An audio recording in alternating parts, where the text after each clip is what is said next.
So Mal Driscoll's not here to give us a reprise. Why don't Dale? What do you remember about the events that led up to this solo adventure? All right. So, I mean, we've been leading the humans to the forest. We get pretty close to the edge of the forest. We've been heading south, and we get to this horrible, horrible scarecrow made from an unfortunate orc that basically tells Zoga, hey, this is Bloodskull territory. Yes, you are only 3 days away from the edge of the forest, but that 3 days is through the most dangerous territory that the forest has to offer. Great. So we, of course, think that we can find a way through it. We can find a way through where we will find safe places to keep a bunch of humans.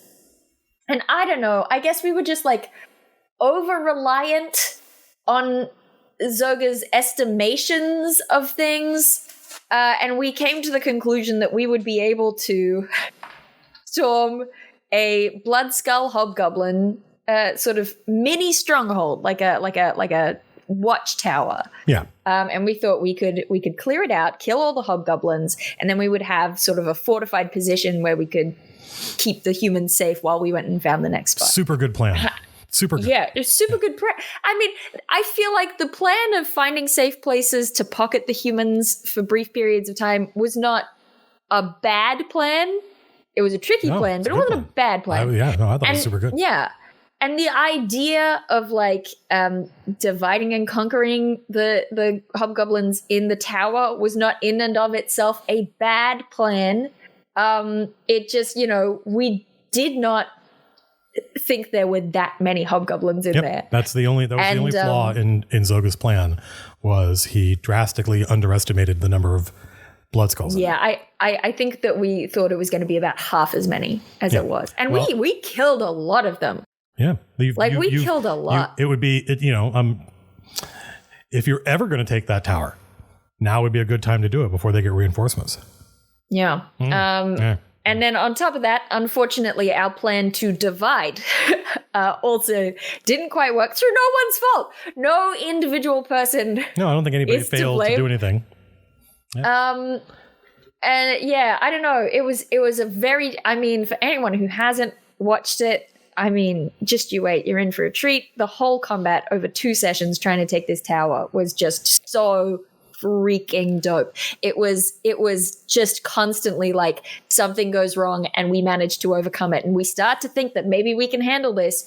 And then something else goes wrong. And it was just over and over again. Like there were genuinely times when I thought to myself, maybe we can do this. The teeter-totter never, from my point of view, the teeter-totter never swung over to you guys can win, but it definitely swung from like neutral to bad, then back to neutral, then bad, then back to neutral. And I was like, I don't know, this is kind of crazy. Yeah, I think for me, the moment when I fully realized that there was no way that we could win was when, we just barely managed by the skin of our teeth to kill the guy who seemed to be the boss. He was the Bloodskull commander. And we just managed to kill him with a lot of injuries. Everyone was running pretty low already. And then Blood Drink of Rin showed up. And I was like, that dude's got a name. He's like, that is a bad guy with a person name. This is not good. Like, I think that was the point where I realized, that wasn't the boss. We haven't met the boss yet. And the boss has a bunch of even stronger lieutenants with him. That was scary. It was really, really scary. So I don't know. There was a lot of like moments that were just really cool in that battle. It was a lot of like really cool tactical stuff from Orin and Zoga. You had Vanazor and Co stuck by themselves on the other side of the tower where we couldn't get to them and we couldn't see them. And they're just like back to back fighting with barely any hit points left. There was a lot of really cool stuff. Vanazor almost died, but pulled like, I don't know how he did it. OD just he's touched. When he needs to roll a 20, he does. And so Vanazor came back up, but unfortunately, spoiler alert for anyone who hasn't seen it yet, we did lose Co. It worked for a long time until it didn't. Oh boy, that's it, isn't it? And so Vanazor managed to grab Co. And for a minute, it looked like OD wanted to keep fighting. But no, he ended up grabbing Ko's body and we sort of started the retreat. I made the decision, possibly not the greatest decision of my life. I thought it might be worthwhile to, instead of using both of I didn't want to double my movement. I wanted to take the chance to use my whatever I call grasping shards, my Song of Briaris, to slow down the bad guys who were right on Zoga's trail. And I tried it, and it didn't really work, and I was kind of a half turn behind everyone else in terms of running away. And so I ended up surrounded by the bad guys and stuck full of holes. And then Lavellis, just as she was like, Zoga got a heal on me before I could die, and I made it just to the gate. It was so cinematic. I made it just to the gate. I'm looking across this bridge at my allies who are like, come on, you can do it.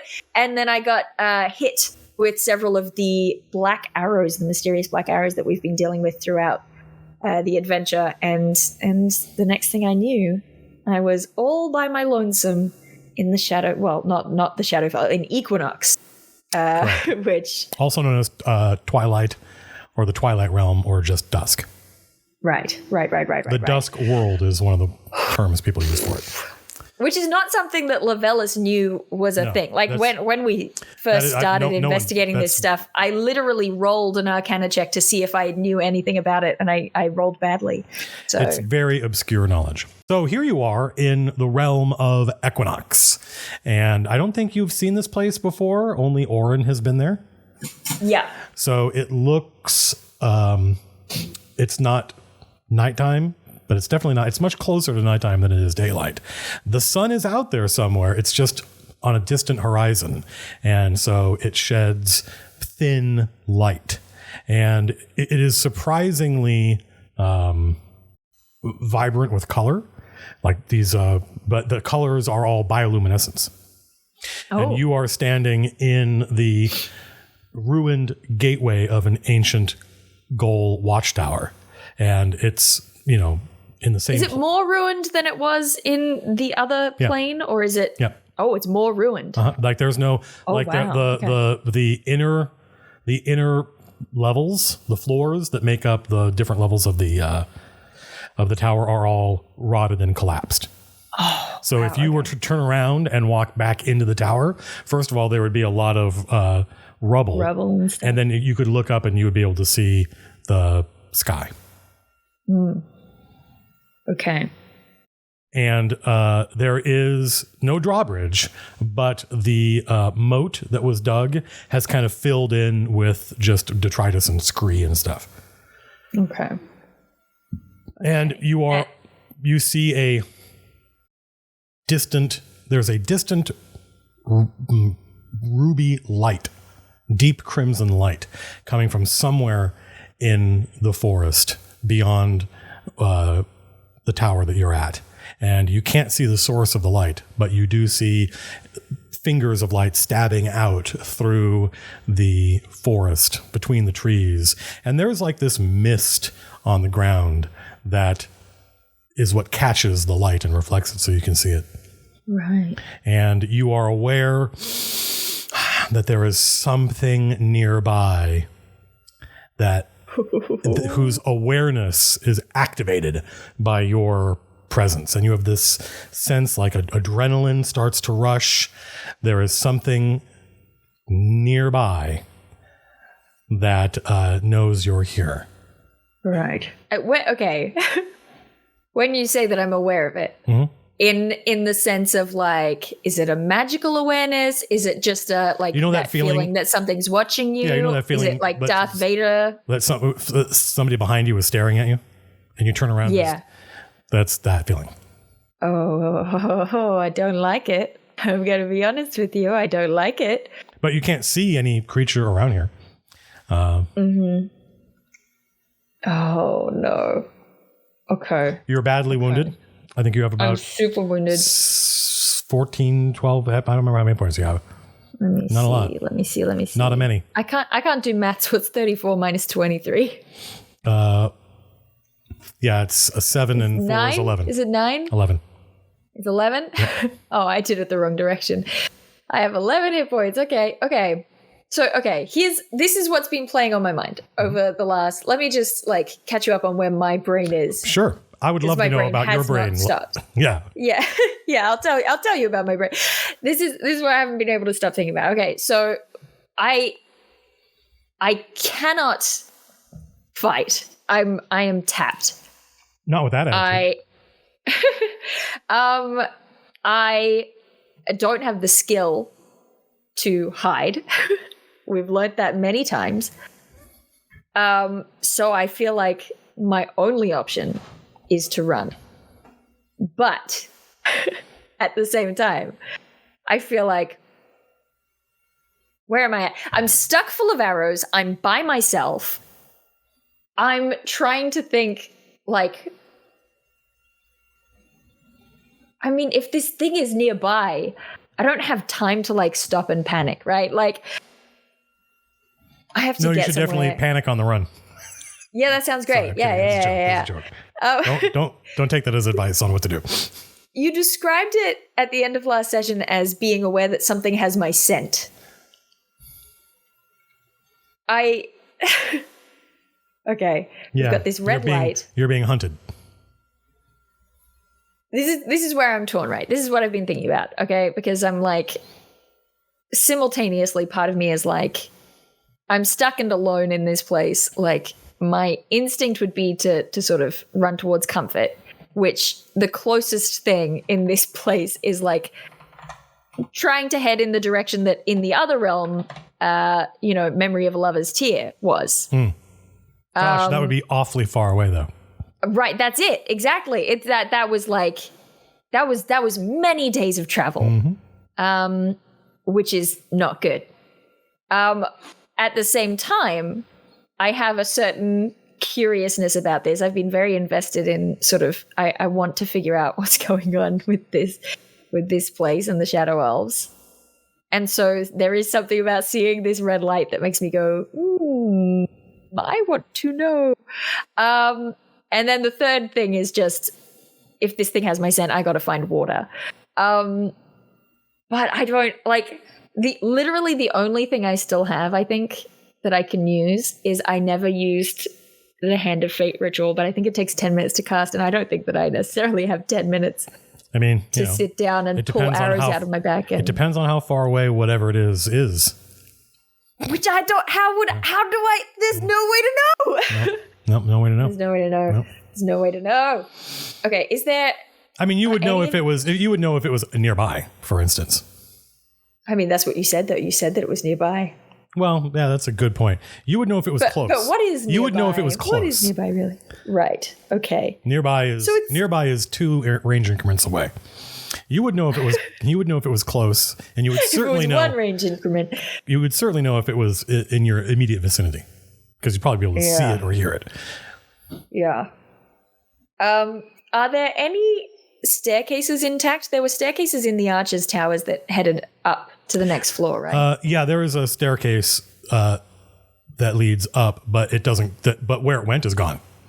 Like the staircase goes up, but the next level's collapsed. But is it open to the sky? Mm-hmm. Because I just might like to try and get a better view from higher up. I don't know. I'm gonna head up the stairs and see if that changes like what I can see in any capacity. Okay. Well, the tower itself is at the top of a hill. Mm-hmm. And climbing up the ruined staircase that takes you another 15 feet up before it just stops.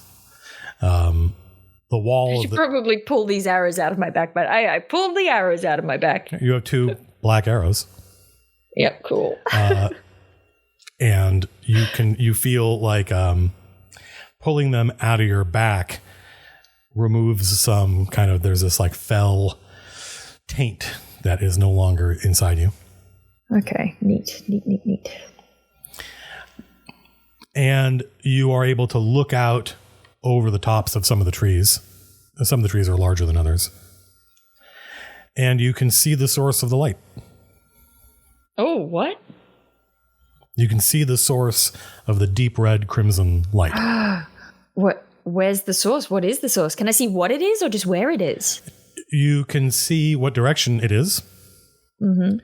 And it appears to be a giant glowing red crystal. Like a deep ruby crystal. What the hell is this That place? is about as big as this tower that you're in right now. What? Okay. And what direction is it? It is in the direction that the doorway is pointing. So that would be east.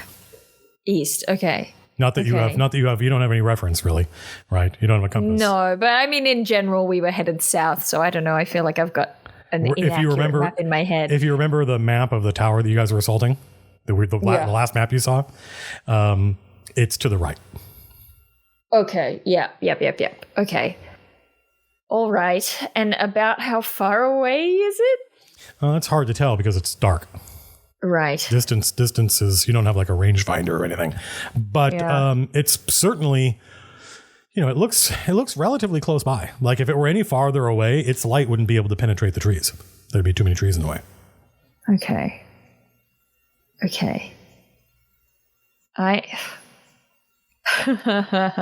It's certainly its distance would be measured in a small number of hours, maybe even only one. Right. Okay. I think I have to take the chance. I don't love that I'm taking the chance. Is there like, I don't know, loose rubble or stuff that I can just pile up on the stairs behind me just to create a little barrier? Between what and what? Between where I am up the stairs and the bottom of the stairs. That's all. Like, it's not meant to do much, but just for my own sense of security. You could spend the time building a small makeshift kind of like wall thing. Might take I just a while. want to. It's probably not worth it because I think I gotta cast Hand of Fate. I gotta do it. That's 10 minutes. It is 10 minutes. I know it's 10 minutes. I know. But I mean, it feels very foolish to just like pick a direction and run. Make a nature check. Make a nature check? Make a nature check. I will do this thing. Do I do it in the open? Yeah, sure. Okay. Nature check. Nature check. Yeah, okay. Okay. You notice that one of the glowing plants that illuminate the area is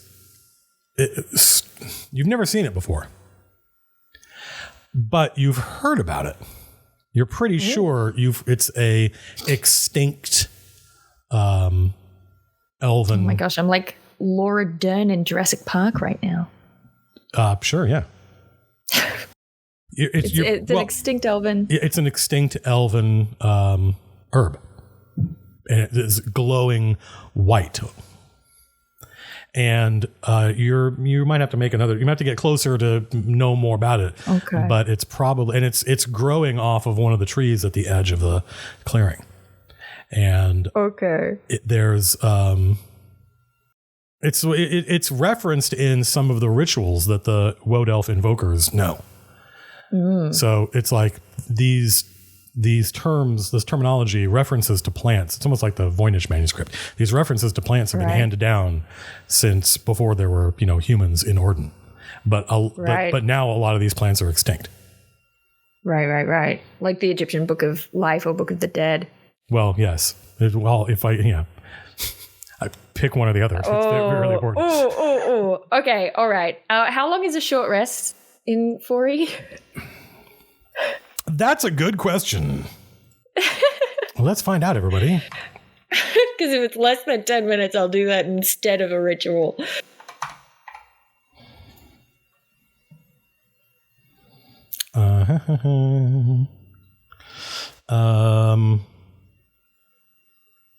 Rest and recovery, page 263.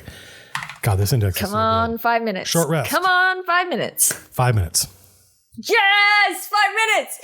Okay. A short rest is about 5 minutes long. You can take as many short rests per day as you want. You have to rest. During a short rest, you can stand guard, sit in place, ride on a wagon or other vehicle, but you can't do anything that requires much exertion. After a short rest, you can renew your encounter powers. And after a short rest, you can spend as many healing surges as you want. As many? Mm-hmm. If you run out of healing surges, you have to take an extended rest to regain them. Okay. I gotta be savvy. Okay. I would love to take a short rest. I would like to just, perch up here, keep an eye out. It said that I could keep watch, right? I'd like to keep an eye out for any movement. Okay. But I would love to take a short rest. I wish I could have more than one combat tracker. That's one of the. I could probably get really confused. That's a scary thing to say. Well, because I've got the. Actually, did you guys hurt any of these remaining hobgoblins? Yeah, there's one. I don't know. There were a bunch of healthy ones at the end there. Yeah, I'll kill this guy. So you guys killed most of the spear soldiers, which is their. I hate them. I hate them. The spear soldier. There's only one spear soldier of the ones you saw. I never even left. So I never even got stabbed by one, and I still hate them. Wait, maybe I did get stabbed by one towards the end. The spear soldiers are awesome. It's Savannah's turn. No, it's... They would... the minute that Zoga got stabbed by one just for approaching, it was like, oh, we're in trouble. Yeah, so I'm going to give you a short rest. Thank you so much. Short rest. Actually, short rest plus milestone. Here we go.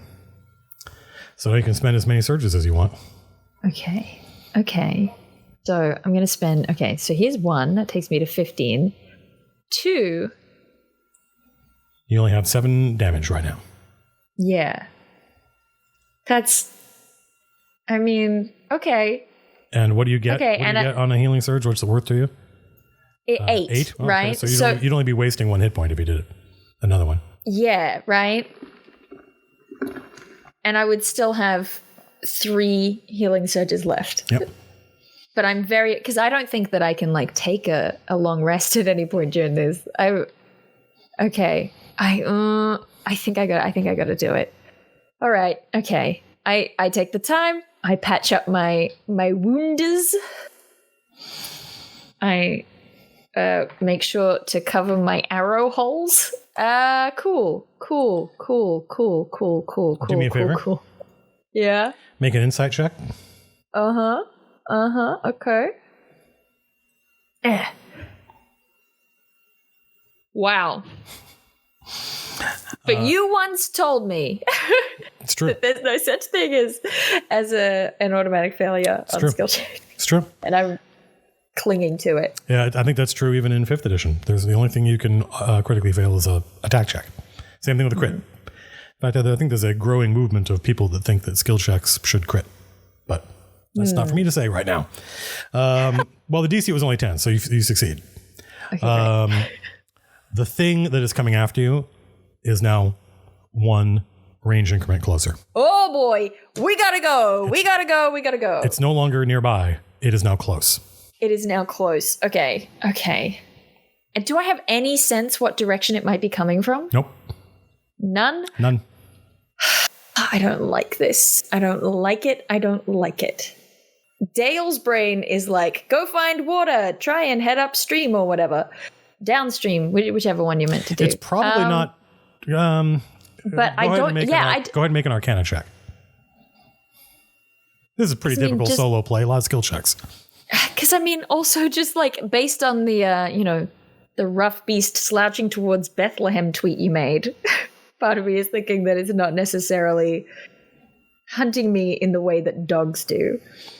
Nothing could have picked up your literal scent as quickly as the awareness you had that you were being hunted. Okay. It's quite obviously using some kind of supernatural or magical abilities to track its prey. Okay.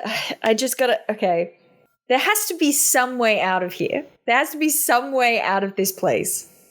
The Shadow Elves seemed confident that they would be able to jump between the worlds, and this red crystal seems as good a place to start investigating as any. So I'm hop down these steps and quite quickly start heading towards, I think, the red crystal. And I might just take the time to pick up a couple of these glowy herbs on my way through. Glowy. Not a lot of them. Herbs. Not a lot of them. All right. Well, you exit. You run down the staircase and run across the once deep moat that's now filled in with debris and scree, basically. Mm-hmm. Bits of masonry from the ruined tower. And you run into the forest, and almost immediately you run past a berry that you are familiar with. Ooh. From the rituals. Go ahead and make a this could be arcana, this could be history, this could be insight, whatever. It could be nature.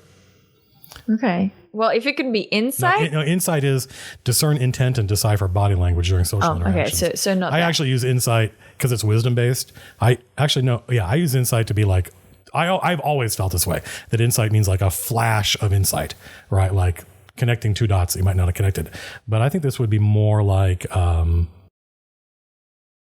nature. Yeah, this would be nature. Okay. All right. That was the weirdest roll in the world, but I'll take a 14. It definitely, you have referenced this. It's pronounced ethbo. You have referenced this before. It is some kind of rejuvenating berry. Oh my gosh! Yes, please. The woad elves didn't use it that much, but the high elves often used it. Their elite guard used it in battle, and it let them keep fighting. Right. Okay. I'll grab a couple. I'll grab a couple Espo. Okay, you can write it down. Are you going to eat one of them? Just on my way through. Well, I mean, I don't feel like it glows white. It glows white. Yep. I mean, I just used healing surges. Uh huh. So. Well, I mean, this is using healing surges is just like you take a break, you gather yourself, right? It's not actually like magical healing. Right. These things are like magical healing. Yeah. Okay.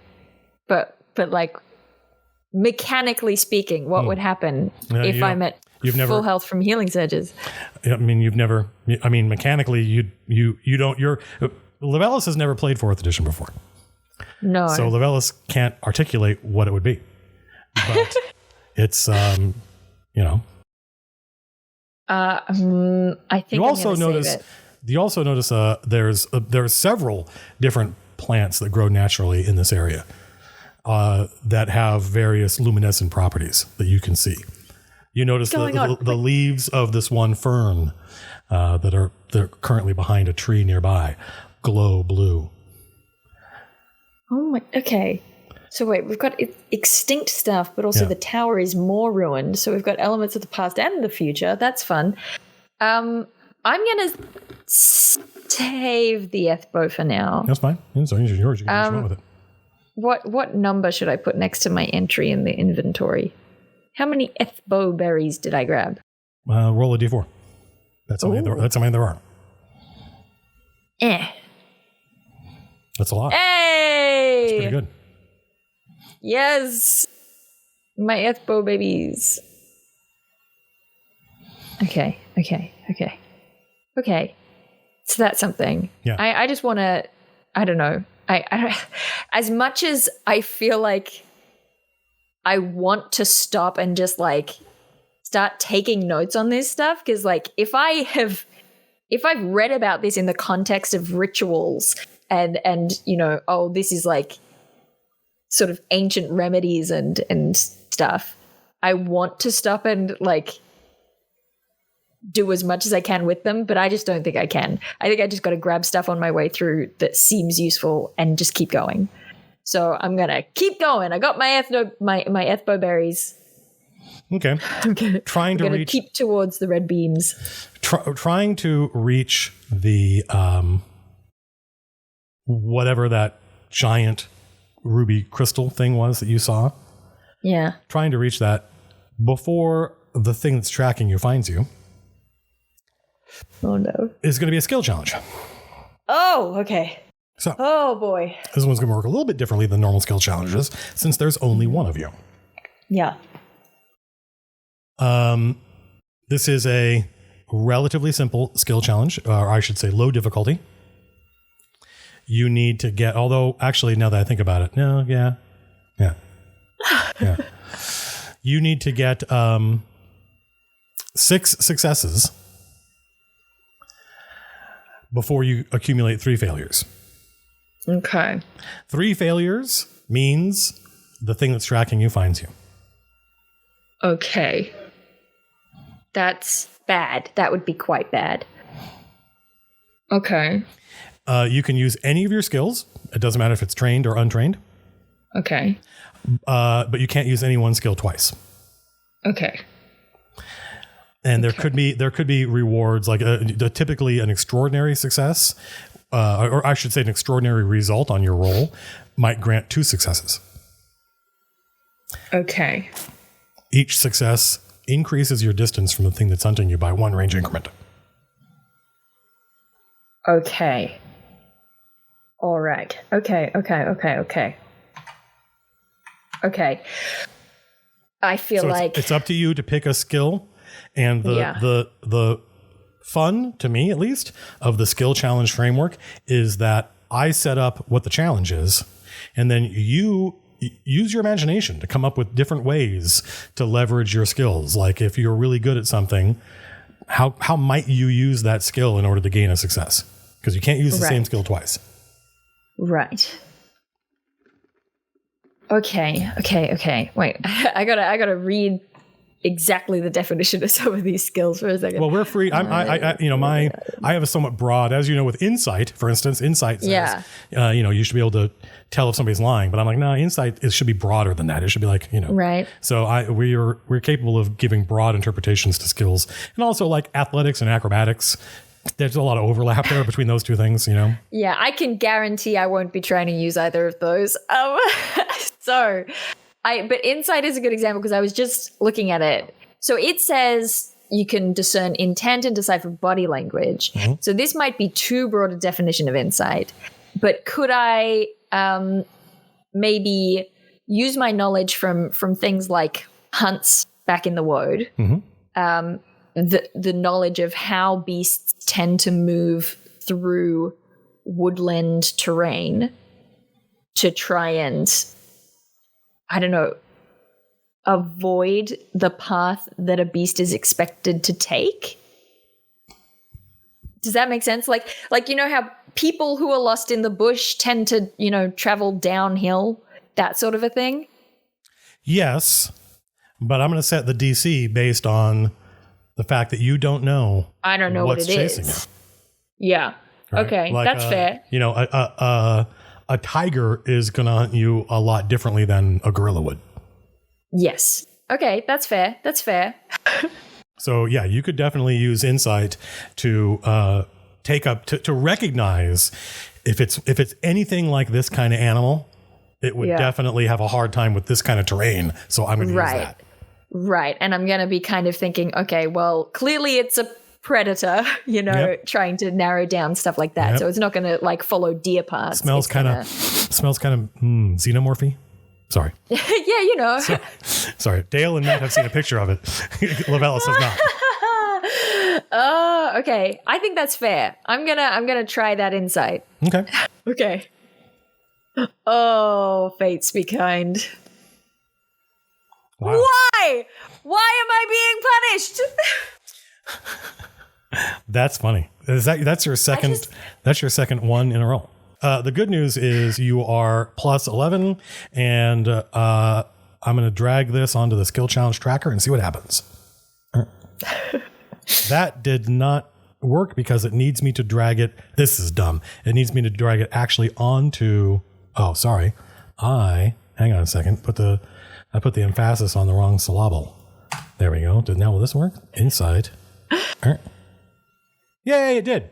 Oh my gosh, I can't that feels like a real slim success there. That's the thing is you are, think of all the people that are in Woderhead.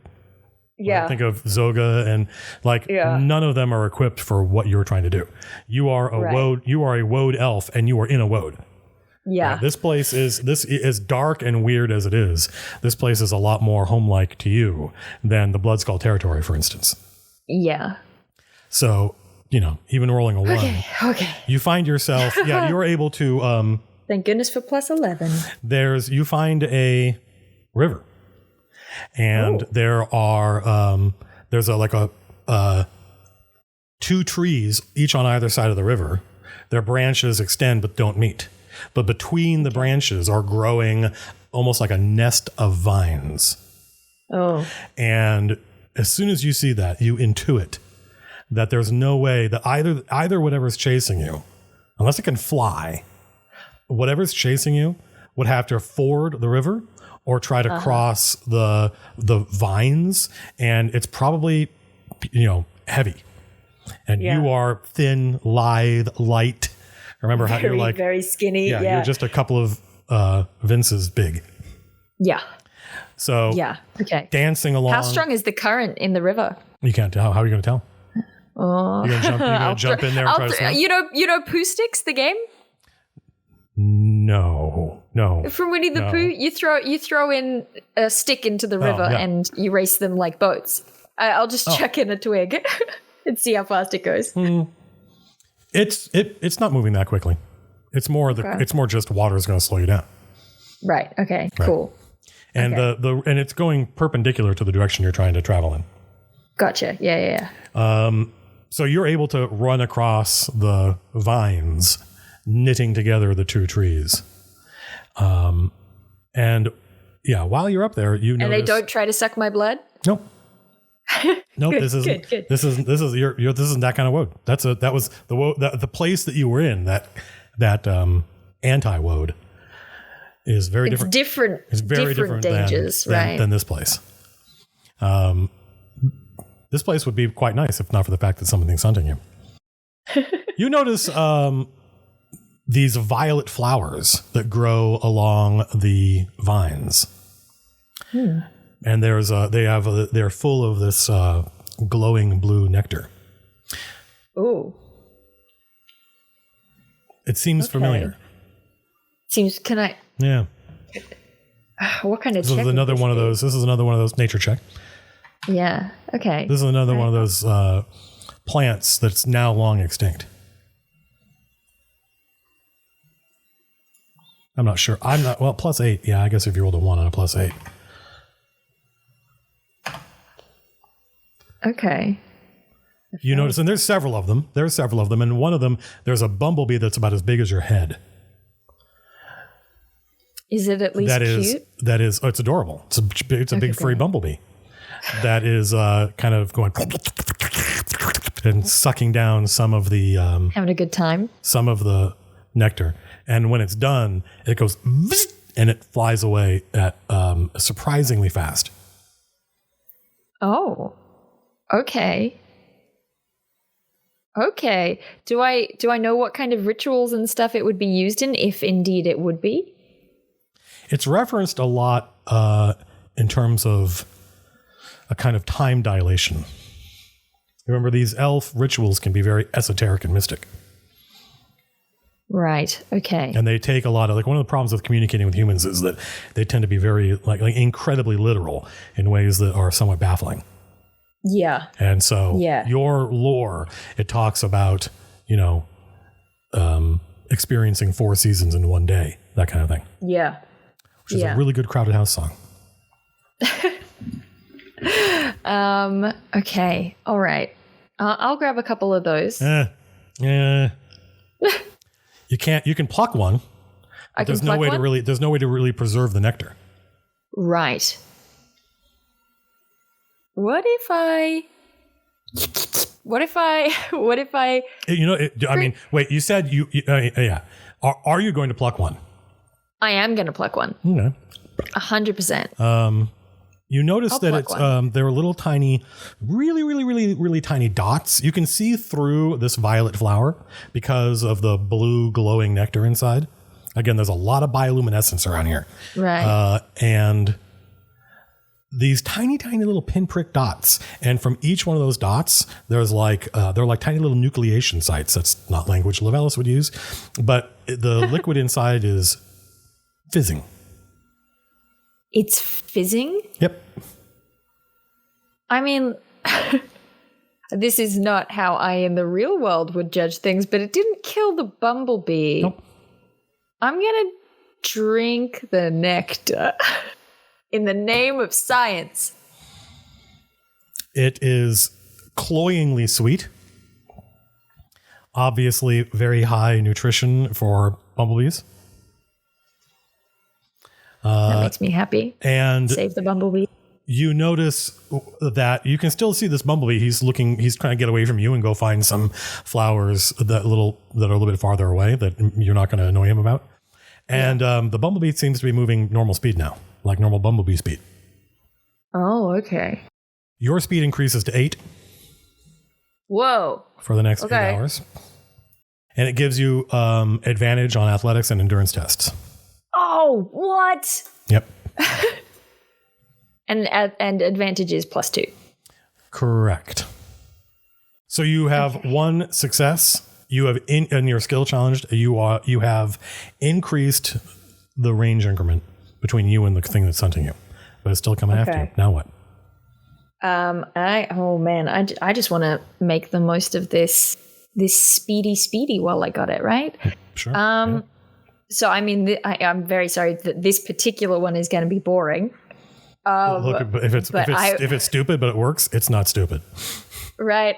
I don't think it's stupid. I just think it's a little bit boring. If it's boring but it works, it's not boring. Right. And I've got a +8 to perception, so I'm just like trying to get successes. Oh, sure. So I would love to use perception to just like. I'm about to tell you. Just you wait. I will tell you how.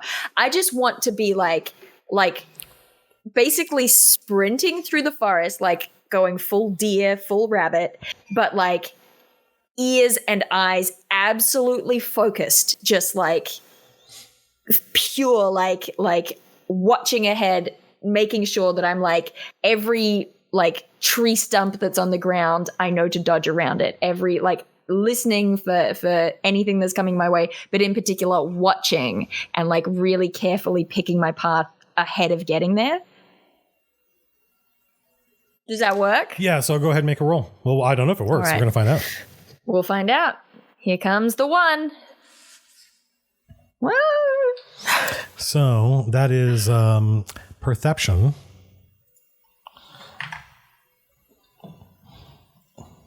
Perception. Okay.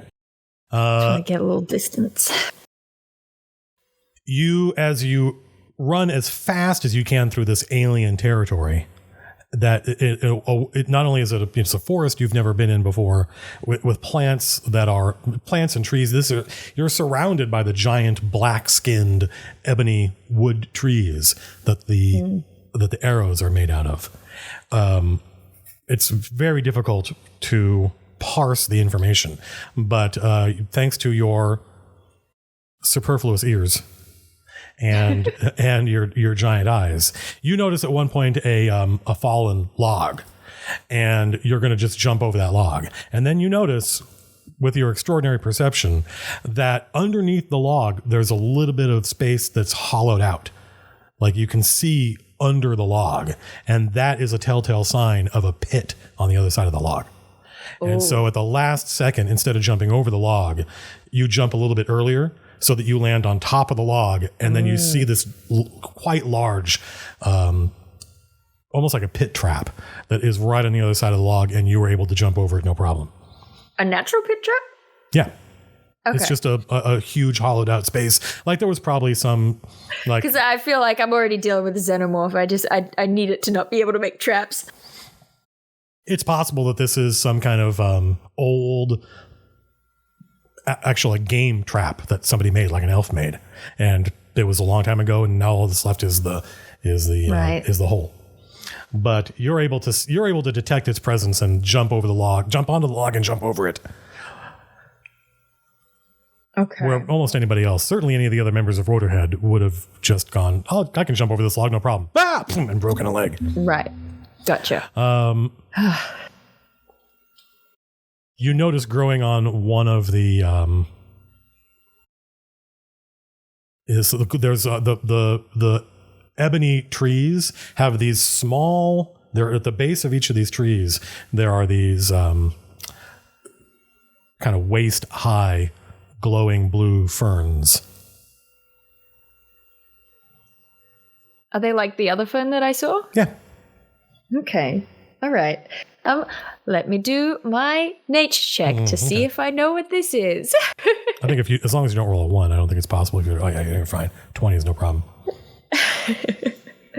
I just don't want to start randomly eating. This isn't Into the Wild. Well, Ooh, okay. I mean, the Woad elves. One of the reasons they lament the coming of the lawful humans is that the Woads used to serve the elves. Right, like it was a paradise. This world was a paradise. So we weren't really in danger of eating poison berries. No, if poison berries ever, like that would be a treachery. Like that would be the kind of thing that the elves might allow to happen because it's dramatic. Yeah. Right. It would lend tension to an otherwise boring world. Right. But you would know, oh no, that thing's poisonous. Right. Okay. So these are once plentiful. These are like iconic like apples, right? They're like all over the place. Right. And all these plants that all these berries and warts and stuff that you're finding were once plentiful in the ancient Woad. Back when the Woad was everywhere. Back when the word for world is Woad. Right. So this is a fern. Does this have a particular? I'm trying to remember in real life what wart tends to mean in terms of plants, but it's a long time since I did my materia medica. It just means a plant that has a medicinal purpose. It doesn't actually refer to any specific plant or part of a plant. All right. Does this? Okay. So. And it's I guess. Yeah. No. Go ahead. It's the edges of the leaf that have these little it's almost like it's one of those fiber optic plants, right? Where it's just the edge of the leaf has these brilliant blue lights at the end of it. Right. It's so strange because there's part of me that's like, I should stop picking up glowing things. It's probably not going to help me hide. But first of all, I'm not very good at hiding anyway. And second of all, if the forest is full of glowing things, then glowing is not particularly, counterproductive. I mean, I got to take some with me. Do I know what this would have been used for? Make a history check or a religion check. Actually, would be good because you're trying to remember. You're trying to remember these rituals that the invokers speak. Oh yeah. It was a plant that was referenced in a legend about an illicit lover who needed to get out of their inamorata's palace before their spouse arrived. Okay. Before they were discovered. And again, it's a thing that's been repeated so much, and the plant is gone now that Labelis has no actual understanding of what is the literal meaning of that. I don't know. I never needed to worry about that before. Right. It's like, okay, well, that's not useful. I'll move on to the next thing. Right. You haven't touched it, I assume. I haven't touched it. Okay. I want to touch it. How much distance do you reckon I have between me and the thing? More than you did a minute ago. You've increased the range by 2. Okay. And you haven't failed yet. Okay. You have to get 4 more successes before you get 3 failures. it's also, there's this bizarre dissonance because I feel like Dale is going, you should collect all these things because they will be helpful for you. Well, then maybe that's how Levelis in this session, right? I think Levelis is like, I want to take these back. Like I want to bring berries because hopefully I can plant the seeds. I want to, That seems like a very Levelis thing to think, right? Is that right? In the middle of a life or death situation, but gosh, wouldn't it be nice to kind of repopulate the woad with this stuff? Right. Oh, I think not only do I want to try and take, I'm not just going to try and take some of the leaves. I think I want to try and like get a small one of these ferns. If there's a little baby one that's not quite fully grown yet, if I could try and pull the roots up with it, that is probably the way I'm going to go. Yeah, you can. There's certainly, it doesn't take long. I mean, when I say it doesn't take long, you just have to look around and you're like, okay, there's one, right? There's a small fern growing at the base of one of the ebony trees. And these ebony trees, I imagine, I mean, I didn't ask about it, but I am just assuming that this is the wood that the arrows are made from. Mm-hmm. While I'm grabbing the baby fern, because I would like to do that. But after that, can I also take a scraping of bark from one of the ebony trees? Sure. I'm going full curiosity now. I mean, to a certain extent, like you got samples of the bark. You pulled two of them out of yourself earlier. That's true. But by the way, I told you that you saw one of these Diego ferns, but you didn't tell me what you did with it. Do you the baby fern? Yeah. Do you grab it? I dig it up. Oh, okay. I sort of dig up around it. Like around the roots. I'm not being careful not to touch it or anything. I would be when you grab it and pull it out by its roots. You notice that your hand and your arm, up to about halfway through your wrist, become see-through. Oh, well, that's intriguing.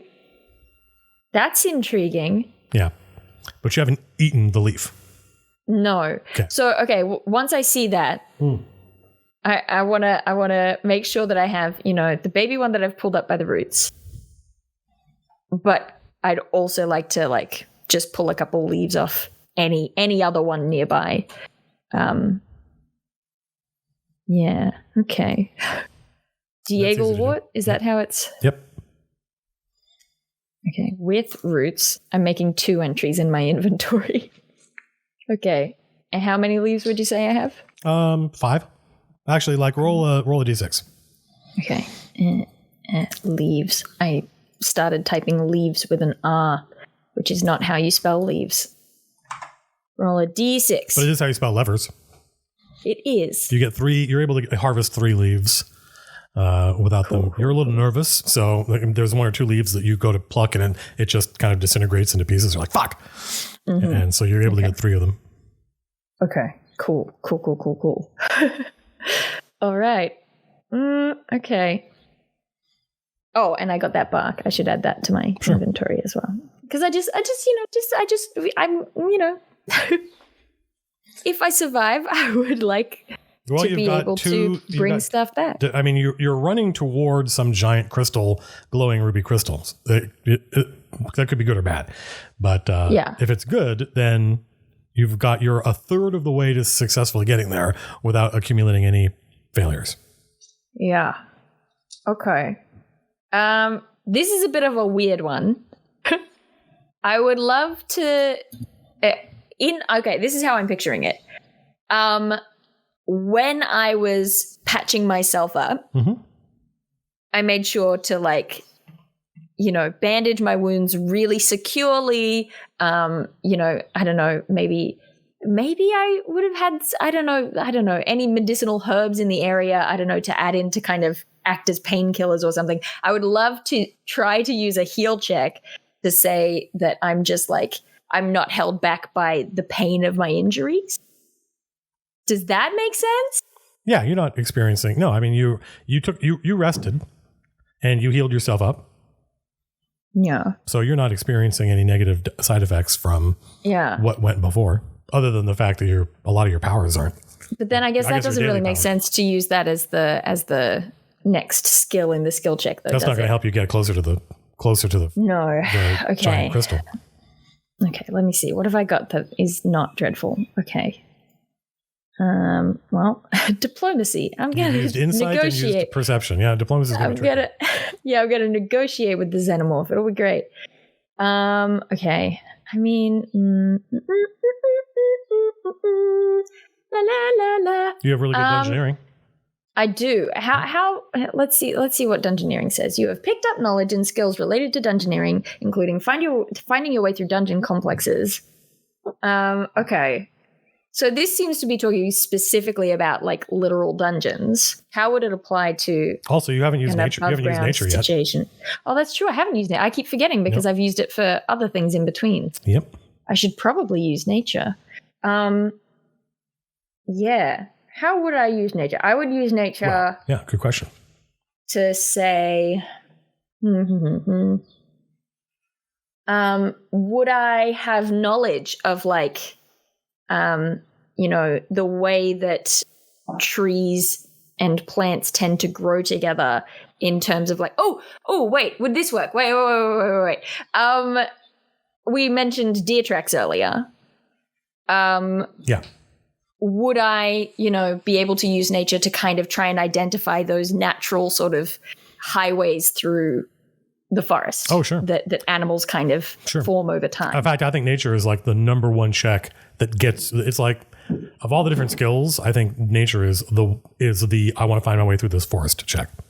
Right, cool. This is I want to find my way through this forest nature, check. You have picked up knowledge and skills related to nature, including finding your way through the wilderness, recognizing natural hazards. So from your point of view, based on what you just told me, it's more like you are running full out, which, by the way, is going to be hard to maintain over the course of an hour or more. Good thing I have a +2 to endurance from the nectar. But we'll see. The goal is to get into a kind of flow state, right? Yeah. Where you're just running and you're not worrying about, do I turn left, do I turn right? And getting into like when you're learning to drive, and at first it's like you have to pay attention all the time for everything, but then once you get into the groove of it, you're kind of like, it's second nature. Not even thinking about it. Yeah. You're trying to get into that not even thinking about it state, and that's going to be nature. Because that's how skilled are you at knowing that paths tend to go like this and then like that and then like this, and there's a logic to them. And that thing you talked about, how like you're following deer tracks, right? Well, the deer know where to go because of the same thing. Yeah. Okay. All right. Hey. Oh, nature is actually quite a low DC for that. So there you go. You haven't got a single failure yet. No problem. It's the thing that the wood elf can do. It's be in the wood. One thing does kind of, you notice that you run past, and that is a pear-like red fruit. Fruit? Yep. Is it growing from a different kind of tree? Yeah, it's growing from a much smaller. Like the ebony trees are huge. Right. But so I assume this is still sort of a darkly colored tree, just because that seems to be. Oh yeah, all the if it's not glowing in Equinox, then it is a very dark color, dark green, black. Gotcha. But a fruit. Yeah. And it's a glowing fruit. Yeah. Is it? Yeah, sure. It doesn't have to be a glowing fruit. I mean, pretty much everything in Equinox that needs to pollinate has to glow in order for anything to see it. Right. Okay. Well, let's see if I can remember what this is. Now I don't remember whether I'm meant to roll nature or religion. Am I rolling? Religion would be fine. Cool. Because you're trying to remember wasn't there something about what this in the ritual? What is this thing? Yeah. Yeah, you remember something about this plant regarding insight, vision, something about, seeing things that aren't there or seeing hidden things. You're not sure which. What? Oh, heck. I think I'm just going to eat this one straight up. I think I'm going to eat one of these. Let's see. Okay, you eat. I don't know how to pronounce that. You might. I think nope. I think that's a TH. I think anything like that tends to be a TH sound. I should know. Yeah. But I could be wrong. Dr. Cowboy Viking would know. This is all. Yeah. This is that rings a bell stuff to me, though. This allows you to see hidden things for 8 hours. You can sense how far away the thing that's hunting you is, and it will do other things that you don't know about yet. Okay. But your senses become much more acute. Okay. And the world around you starts to become a lot more recognizable, almost more like you're seeing it the way a native to this realm would see it. Right. Okay.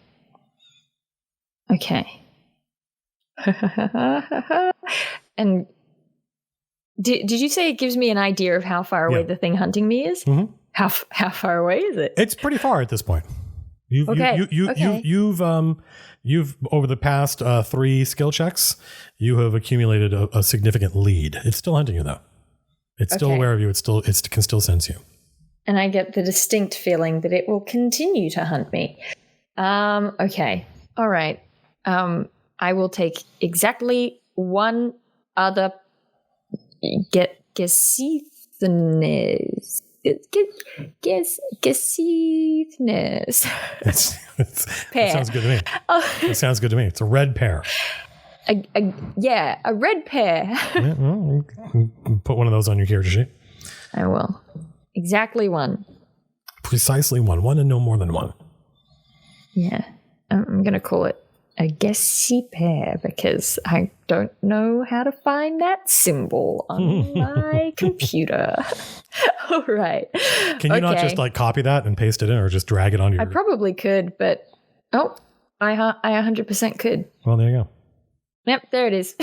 All right. Well. Another undocumented feature. You have 3 successes. You need 3 more before you accumulate 3 failures.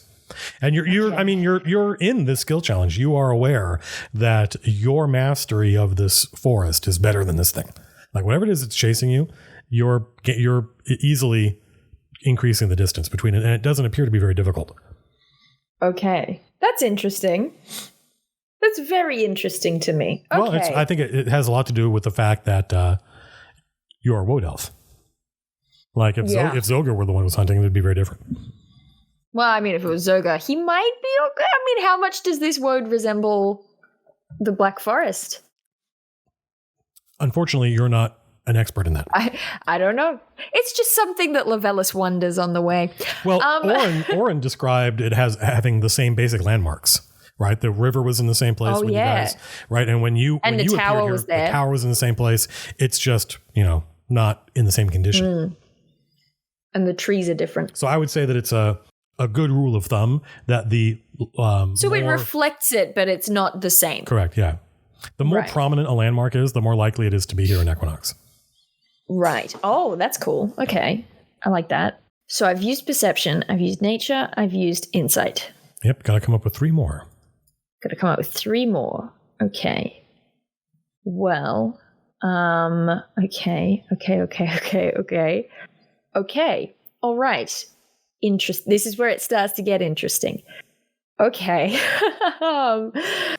Okay. Is there a way for dungeoneering to be used above ground? Or does that kind of get sort of supplanted by nature at that point? Well, can you think of any way to use dungeoneering above ground? I mean, it seems pretty specific to like navigating dungeon complexes and caverns and... Yeah, well, caverns occur naturally. That's true. Am I anywhere near any though? Do I see any like rock formations? Why don't natural you make rock a formations? Perception check? Not as part of the skill challenge. Oh, that's quite high. Yeah, it's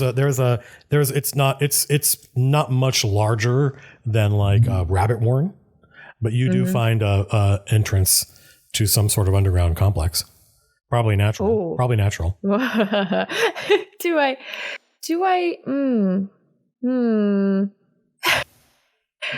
Seems like almost a dangerous move to suddenly be like, all right, let's like I said, wander through these caves. It appears but it's I'm not, gonna it's not very large. And it looks natural. It looks natural. Right. Okay. So it's not like you're about to jump into a dungeon or anything. Right. Okay. Yeah, I'll detour through some caves. Well, maybe. It depends on what you roll. Go ahead and make a dungeon. This is going to be a little bit more difficult. I'll detour through some caves and we'll find out whether I make it out the other side. Oh. Yeah. Hey. Yeah, so that's good because the dungeoneering DC is actually a bit higher. A bit higher. Yeah. That was a really good roll. Yeah, so you it's a completely unknown scenario, but this is a life or death situation and you're alone. So Levelis just instinctively dives into this warren hole, and it opens up into a dry, dark cavern. It's not completely dark. There's a lichen growing down here, and it glowworms. No, not that. Not you. Oh, not no glowworms. Just algae and fungus living together that grant vision. They glow with bioluminescence, and you're able to. It gets large enough that you who are small are able to run through here. Right. And it goes on for probably 100, 200 yards. And there are many ups and downs and twists and turns. But by following your nose and fresh air, you're able to come out the other side. It's very unlikely that something following you that decided if it doesn't go in this hole, it's going to lose your scent. Right. Or your track. And there's very unlikely that something else that went down here would make exactly the same decisions that you made to get out the other side. So you increase the distance between you and the thing coming after you by one more range increment. Okay. Which gives you a bit of breathing room. That it does. And it makes me want to try something that could go very badly. Well, I mean, this is a good time to do something risky. You only need 2 more successes before you accumulate 3 failures. And I feel like the payoff could be good. I would like to try to use bluff. I don't know whether bluff necessarily is the right one, but in order to fake out leading my trail in a different direction. Yeah. That's I don't know, spend a bit of time passing one direction and rubbing against trees a little bit and then just walk back the same path again. Right. Or do something like walk backwards for a while and then to make it think that you turned around or something like that. Yeah. Okay. I mean, keep in mind, as far as I know, you're only +1 to bluff. I know. And so it could go badly, but I think if it paid off. Well, I mean, this is classic elf tracking nonsense. There are wild creatures in the real world that elves try to avoid because they're dangerous. Yeah. And so you have kind of not even being an invoker, just being a child among the woad elves. There's things you know how to do, like breaking track, doubling back, reversing your track, that kind of stuff. Yeah. And I imagine it's probably something that, I know that the scouts do and stuff, it's stuff that I'm like, you're not a scout. That's the tension here is that it's sort of I know possible. In theory how it works, but I've never had to do it before because there were other people who did it. If it works, you're only one away from reaching this giant ruby crystal. Okay, all right. That's 19. Oh.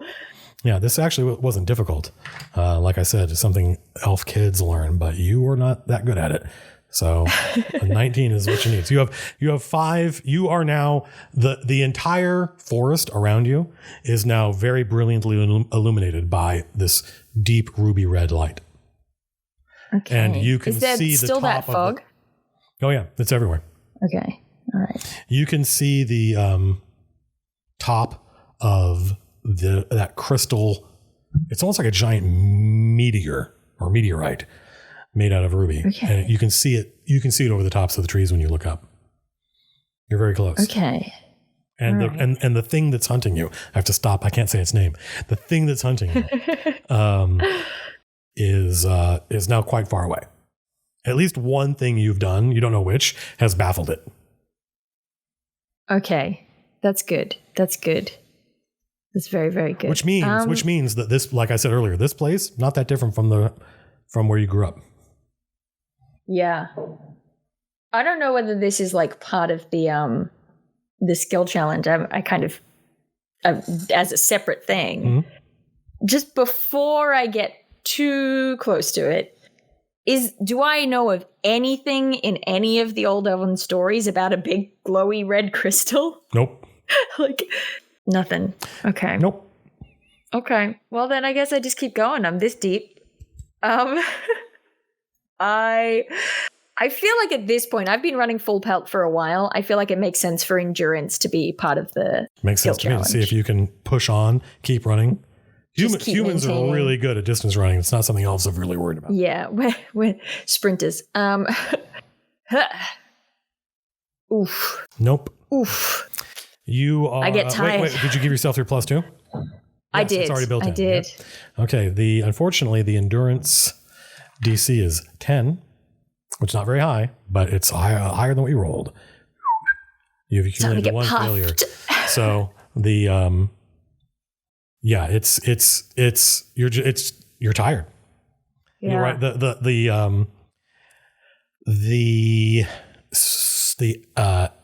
The Felsden that you ate gets you it kind of removes the stress and strain that you've accumulated since you arrived in Equinox. However, that leaves you still very kind of like, Jesus, I just went through an epic fucking battle and I only got 5 minutes rest. Right. So endurance is, it was a good try, but you're still really frazzled.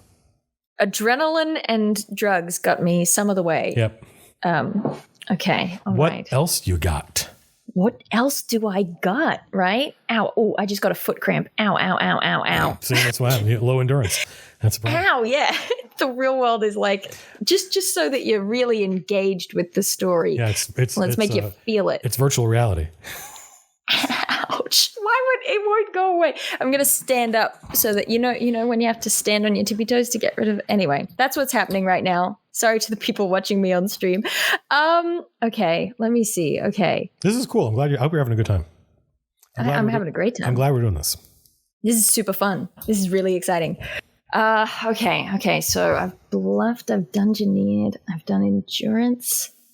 What do I still have that's not really bad?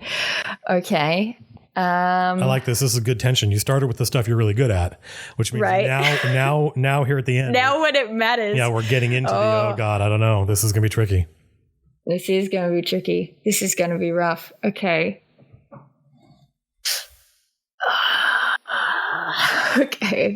Okay.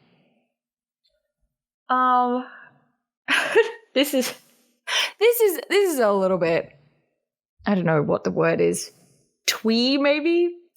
It's not even my best one, but I haven't come up with something for the other 6s yet, so I'm working on it. I've got a little bit of breathing room for the moment. The trick is you have to come up with something that I think is a reasonable way to use a skill in this challenge. Yes, exactly. So could I? So one of my elven heroes that I talk about, actually I've got 2 of them that might be relevant. So I talk about Nawala, who stole magic from a sorceress and has sort of been on the run ever since, sort of transforming into different animals. And then I also talk about Dernwyn, who was sort of the leader of the hunt. And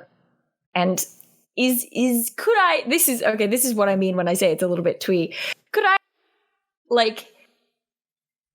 I don't quite know whether it counts as history or religion when it comes to elven heroes, but could I roll one of those and say that I'm just drawing on those stories for inspiration? Even if it's just a matter of sure, it's okay because remember Dernwyn and whatever. I think religion would be better for you since you're a invoker. Yeah. I mean, I definitely think of them religiously, if that makes sense. Well, the reason you know all their names The reason you invoke them is because you're not a kind of cleric. You and clerics are both two kinds of the same thing. Right. Okay. But do you reckon that'll work? Oh, or do you reckon that is a reasonable thing to You're attempt? asking them for guidance? You're asking your elven heroes for guidance? Yeah, or at least drawing on the concept of them for guidance. I sort of let bleed in. I'm just so used to in my games there's no certainty of like gods, right? You're gonna have to give a little speech though. You're gonna have to. I'm gonna have to give a little speech, like a prayer, It doesn't have to be long. Let me think of a prayer. But what? How are you gonna beseech these ancient elven heroes? How am I going to? I'm going to. Okay, so specifically, the invocations that I typically draw on are called Nuala's Tenacity and Dernwyn's Guidance, and ordinarily I use that with the implication of Dernwyn's Guidance being like guide my strike, like he sort of was shoot the wings off a butterfly type guy. So that's usually like make me hit well. Right. And Nuala's Tenacity is usually like just keep going. But I think that in this particular instance, it would be. Let me ask you a question. Oh, please do. Of all the ancient elven heroes, whose names you know, who would you reckon is the greatest? Who's the greatest? Yeah, Gwynagad, the Summer King. Oh, okay. He's master of the 9 courts, Storm Marshal. Archon, Justice made whole. Okay. Well, I mean, yeah. So maybe it's up to you who you call on. Gwynagad is the greatest, but I feel like calling on Dernwyn is more specific to the hunt, but sure. I don't know whether it's necessarily relevant here just because he's the hunter, not the hunted. I feel like Nuala is the one that I would go for here just because Nuala has been prey for forever. Like the story goes that Nuala is still running. But is constantly escaping, right? Like there's the story technically doesn't have an ending. Does Nuala ever take non-elven, non-humanoid form? Yeah.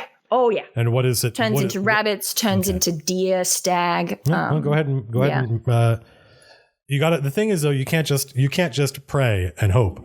You gotta say something. I gotta say something. Yeah. So and if it's dumb. if it's bad, that gets the DC will be really high. That gets factored into the result. Let me think about this. This is hard. Like I said, it doesn't have to be long, but it has to be good. Yeah. I should say, you gotta give a little speech. If the speech is really good, you get a bonus. That's the way it works. Yeah. But I am the judge of is this speech really good, and I've heard many a speech. I'm hard to impress in my dotage. Way to add the pressure. Okay. I suddenly don't remember words. You know when that happens? Does that ever happen to you? Nope. Can't relate. No, words remember me. Words remember. Sorry. You better not forget. I would say probably it would be something along the lines of, and excuse the clumsiness. That's fine. It would be something along the lines of. Yeah, something along the lines of Nuala, master of escape, lend me your spirit. Something like that. I feel like there's a better word, a more fitting word for escape, and maybe a different word to master, but that's the gist of what it would be. Yeah, it's better than nothing. It'd be make it like a little, not like a full on, I'm taking the time to pray properly, but how you have this little, I don't know, the go-to prayers that people say. It's like one of those, probably. Sure. Well, I mean, you're in the middle of a race for your life. So just remembering Nuala at all is going to help. Yeah. So go ahead and make a roll. This could be it. Okay. You notice, and you're an elf. Someone just said something really good in chat. So Levi Phipps says, "May your chase be mine." That would be good if you had thought of it. That would have been a really good one.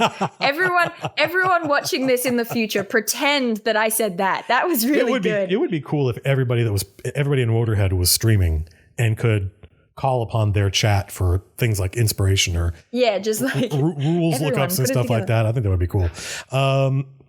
You're used to stuff like this happening because you're an elf, and wodes, your home, are places where time plays tricks on you.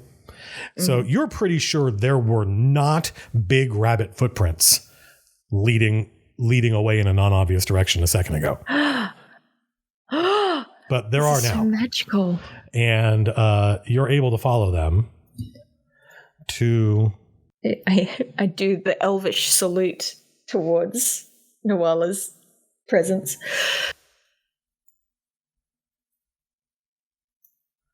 Which is to say, just all around me. It's going to take a second probably for... Ooh. What?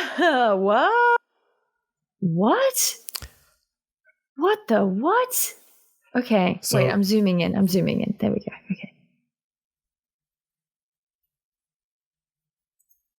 Oh my gosh. Okay. You find yourself at the entrance to the Ruby Citadel. Crap. Which you don't know what it is.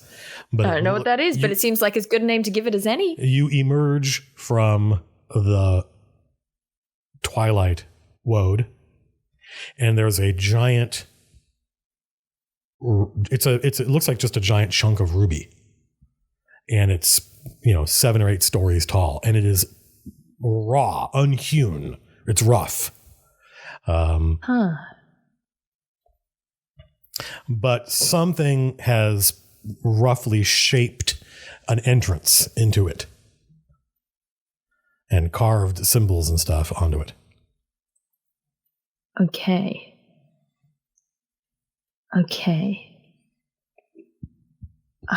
And it glows.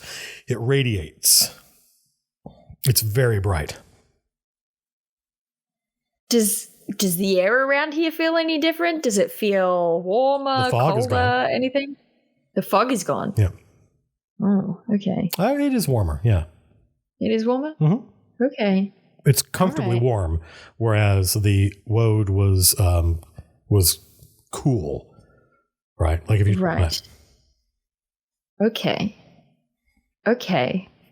And am I to understand that these are sort of channels running along the side here? Yeah. Dug in? They are empty, but it looks like some kind of liquid flowed. Oh. But nothing. Now there's just dust. Okay. Well, I've come this far. I guess I will get closer.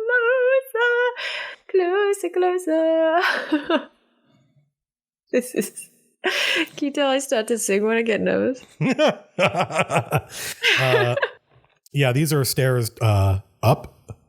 Okay. And they've been, where you are right now, they've been worn smooth by some kind of flowing water that is long since dried up.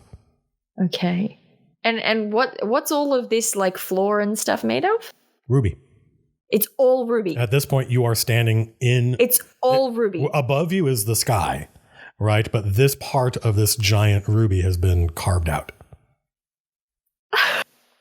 And it extends, like you are basically at ground level right now, but this ruby extends farther down, like it's smashed into the earth.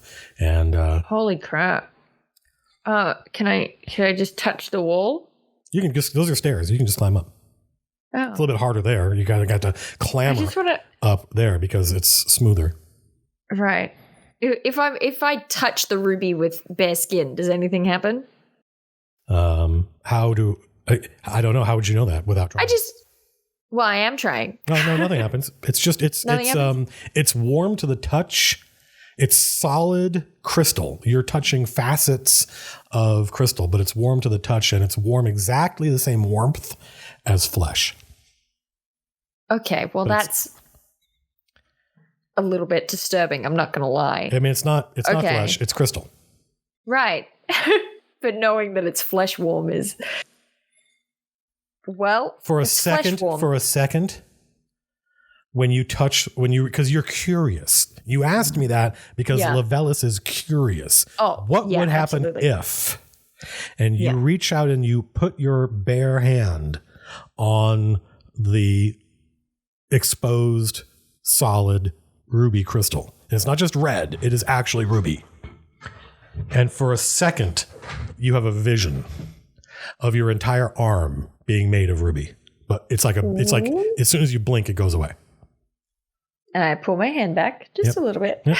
Just because there's nothing. That's a little bit of a weird thing to happen. It's just a thing you saw. It's not really a thing that happened to you. Okay. Well, I've come all this way. I don't have any other ideas for how to find a way out of this place. So I guess I'm going to start trekking. Does it, okay, when we, I mean, this is maybe a silly thing to be asking about. Yeah. When we arrived at Memory of a Lover's Tear, there was, this sense of sort of calm and security, right? Yep. And that was just sort of part of the energy of the place. Yep. And everyone felt that, right? Not just me? No, not just you. Okay. Although, I mean, you would have been more aware. The humans would have just been like, wow, this is a nice place. You would have been like, yeah, and I know why. Right. Right. Okay. Is there anything about the energy of this place that feels positive or negative or anything like that?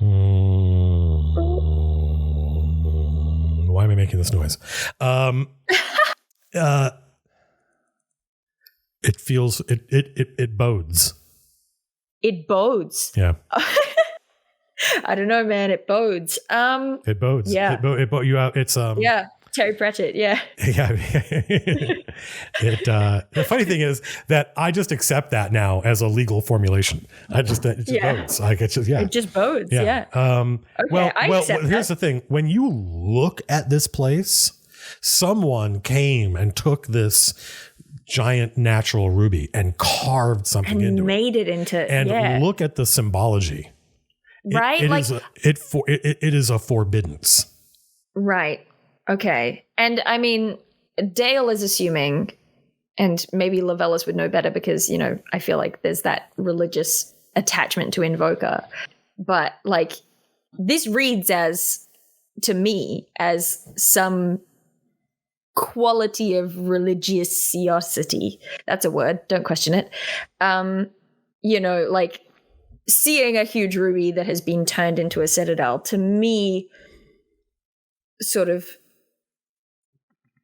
has a spiritual connotation to it, but maybe that's not true. Maybe it's just like a palace-y thing. Does the symbology and stuff, do I recognize any of it, or is it just totally alien?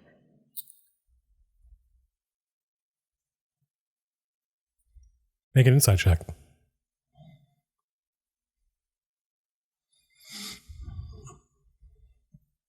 That's a 1. That's a big one. Yeah, you don't. It's a big one. It seems very alien to you. Pretty alien. Yep. Yeah. I mean, actually, you know what else is? You see, you can see that there's a symbol carved into the floor of the crystal ahead of you, but you have to be closer to the walls to be high enough up to make it out. Right. Would that be like a climb? You just move over there. That's all. Okay. So, in what direction on the map? To the right is slightly higher up. Okay. You're gonna have to you have to go a little bit farther. Yeah. And you're gonna have to get closer to it. Is it up here? No, you're gonna have to. It's on the ground. You can see it. What? It's just you gotta get. You gotta get like over here. Oh yikes! Okay. I can't see what you can see, by the way. I can see. I can see the whole map. I don't know if you can. I can see the whole map, but I'm zoomed in. So. I mean, I can see the whole map. Well, actually, I wasn't looking at it. Turns out this map is quite big. I mean, I assume I can see the whole map. There's a face on the floor over there. Right. That face has this. It's like a gloating triumph. Gloating triumph. Yeah. I'm not over there, so I won't ask that question yet. Okay. The other thing is that I probably should have actually. The minute that I see that vision of my arm being ruby, can I make like an Arcana check to see if there's if it feels stupid. No, the crystal is glowing. Is it like super bright in here? Yeah, it's as you see. It's like it's like you're at a fucking 1980s arcade. I was about to say, can I make an Arcana check to see if the crystal is magic? But I feel like that's probably that's a tricky question. Because like to an elf, what is magic actually? Do you mean like was this made by a wizard? Or do you mean like is this something that would occur here in the real world? It's just the vaporwave. It's a vaporwave. Yeah. I like Carabuncle's quote. Okay. What about this? Yeah. It feels to me very different from the surrounding Equinox. Yeah, it's definitely alien to Equinox. It's definitely not from here. Yeah. That's something that we have in common. Okay, that's nice. Yeah. Okay. Yeah, I think let's check out these symbols a bit more. Is that what we were doing? I don't remember. I was just making a note that there's a giant symbol carved into the floor, and that if you had a better vantage point, you might be able to see it. And having gotten that vantage point, I then conveyed to you Ilavelis's impression that this symbol expresses a kind of gloating triumph. Right. Like if the thing hunting you got you, this is the expression. It would be like, yeah, I got you. Right. Can I sense how far away that thing is, by the way? I mean, you've been standing here for a little while. It's getting closer. It's getting closer. Yep. This face looks to me fairly reptilian. Would that be fair to say? Would you say dragons are reptilian? Yes. Then yeah. In the sense, in the way of like false taxonomies, you know, like when you sort of say, yes, birds and fish and creatures with fur, those are all the animals there are. And it's obviously not true, but you know, you just kind of categorize things in that sense. Okay. So draconic then. All right. Yeah. Okay.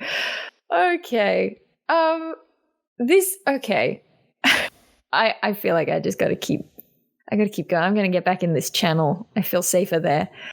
I'm just gonna keep walking up here. What's the deal with these they're giant these dragon faces up dragon heads here that were at some point in the past, obviously some kind of liquid flowed out of their mouths, but now it's dried up. Right. And to the north ahead of you, you can see an entrance. Well, let's go for it. I mean, stand by. I didn't run here for nothing, right? What did I do? I did something to my mouse. There we go. I pressed the button that makes it go slow, which I did not want it to do.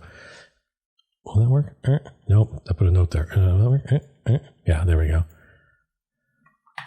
Big dragon face with a sword. Can you see the entire map? If I zoom out, I can see the top. Oh, there's a skeleton in there. Up near the top, there's a skeleton. That's the top of what I can see. Oh yeah, those skeletons aren't in there. Right. Actually, so no. There are like dead creature bones around here. Things have tried to climb up here and they didn't live long. Right. But there's not a dead dragon skeleton. Right. Okay. Yeah, I can see the gateway with the big dragon head up the top of it. Can you see the top and the bottom sun of the map? rays? If I zoom out, yes. Okay. Oh, geez. No, what is that? What the hell is that? Get it out of here. Begun. Shoo. Okay, we gotta go. Run. You notice that the thing you saw, it stops and it stops here and it starts pacing. What? Hallowed ground or something? What? I mean, man, I am hustling inside. Okay. That's very scary. That was okay. I'm here distracted by the gateway and the skeletons while you're creeping up on me with a xenomorph. Well, it doesn't seem able to progress any further. Tyrannid from Warhammer? It is not a Tyrannid from Warhammer. No, but it looks like one. It's way cooler than one of those. I mean, let's see. I both hope so and do not hope so at the same time. We'll grab you. You enter the giant ruby. I enter the giant ruby. And there are actually like several different hallways and passages. The entire interior is carved out to make it more like a real castle, like a living space. The outside of the Ruby Citadel is raw, uncarved ruby with the exception of the entrance. Right. Whereas this is much more, there are doorways, there are sconces for you to put torches in and stuff like that. There are places to sit. It's like a palatial home. Oh, I'm starting to get a bad feeling about this. Oops. I don't like this zone of judgment in the middle here. And you, there's a large pair of ornately carved, but still solid ruby doors, and the doors open. And on the other side of the doors is this throne room. Is there anyone in the throne? Yes. Oh, yikes. It's a large humanoid figure. It's hard to get a sense of scale, but it looks to be about 12 feet tall. Oh, no. Okay. It is lightly clothed in like gossamer threads, like almost like a Roman shift. Short, and you can see its arms and legs. And it's a humanoid figure, but it's also very clearly got elf eyes and elf ears, and its skin. How many elf ears? The normal number. How many? So 4? I don't think how many ears does Orin have? Orin only has 2, but Orin's got a glamour up. This high elves are just like that. This creature has 4 ears. Okay. And it is being weighted upon by something you recognize, by several somethings that you recognize. What? Yeah. Hang on a minute. What? What? Hang on a minute. Can I just do this? If I zoom in on the throne, I don't have a mini for that. I don't have, there's no, the map does not have a representation of the creature that's on the throne. Okay. Because I do not have a picture I'll of it. just believe you. You just gotta have to imagine it. But it's being weighted on, God damn it. It's being weighted on by 4 of these. Oh, no! And you, it has sky blue skin. It has this like almost, I want to say like solid cerulean skin, except it's not really solid. It's like the way a brilliant blue day has this infinite depth to it. And it's lounging on the throne. Like it's got like one leg thrown up over one very shapely elven leg with sandals thrown over one arm of the ruby throne. Oh my gosh. Is this a sky celestial? Has Levelis ever seen a Sylvan Celestial, a Sky Elf? No. Well, no. Yeah. But I feel like,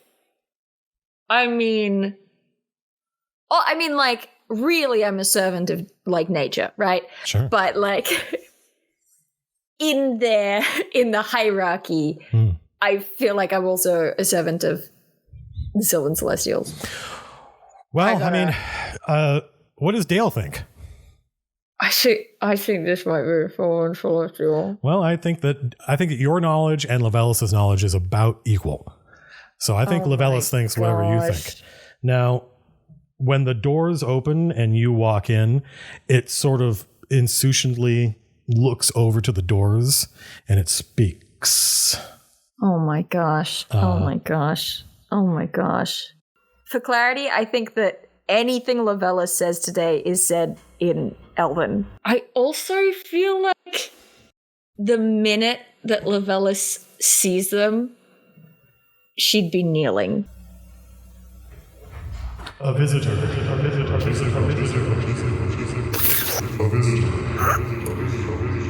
Approach.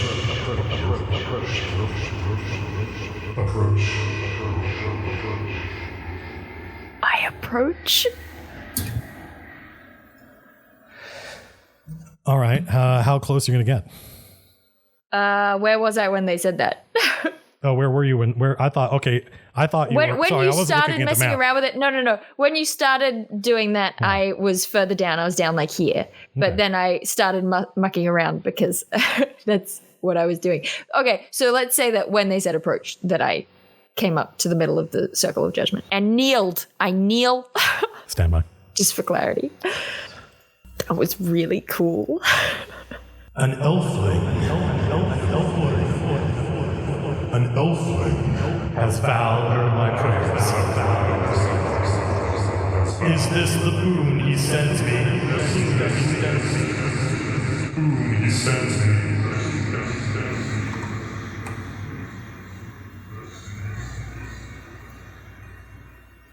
Could you hear that?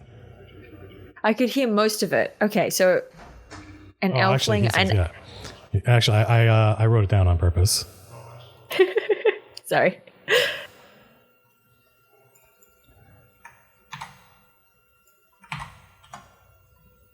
I don't know what this sounds like from your end, so I don't know how clear it is to you. It sounds very cool.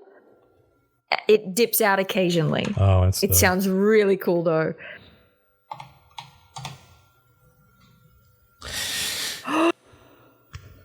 You have this not unpleasant sensation.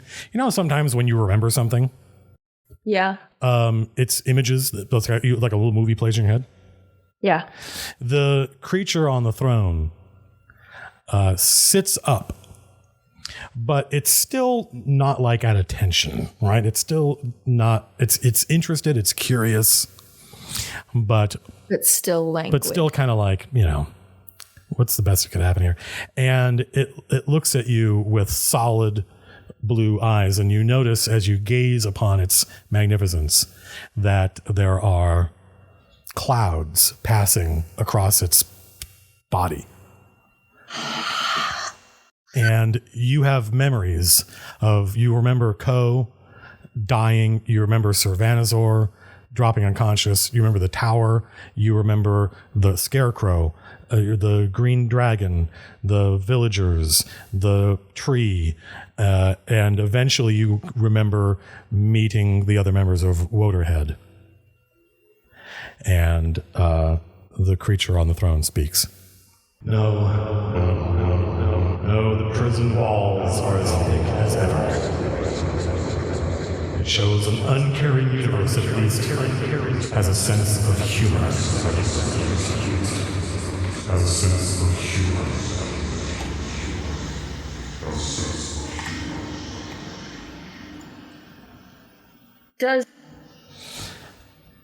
Does this being seem to be, I mean, here's the thing. I mean, this is an unimportant tangent.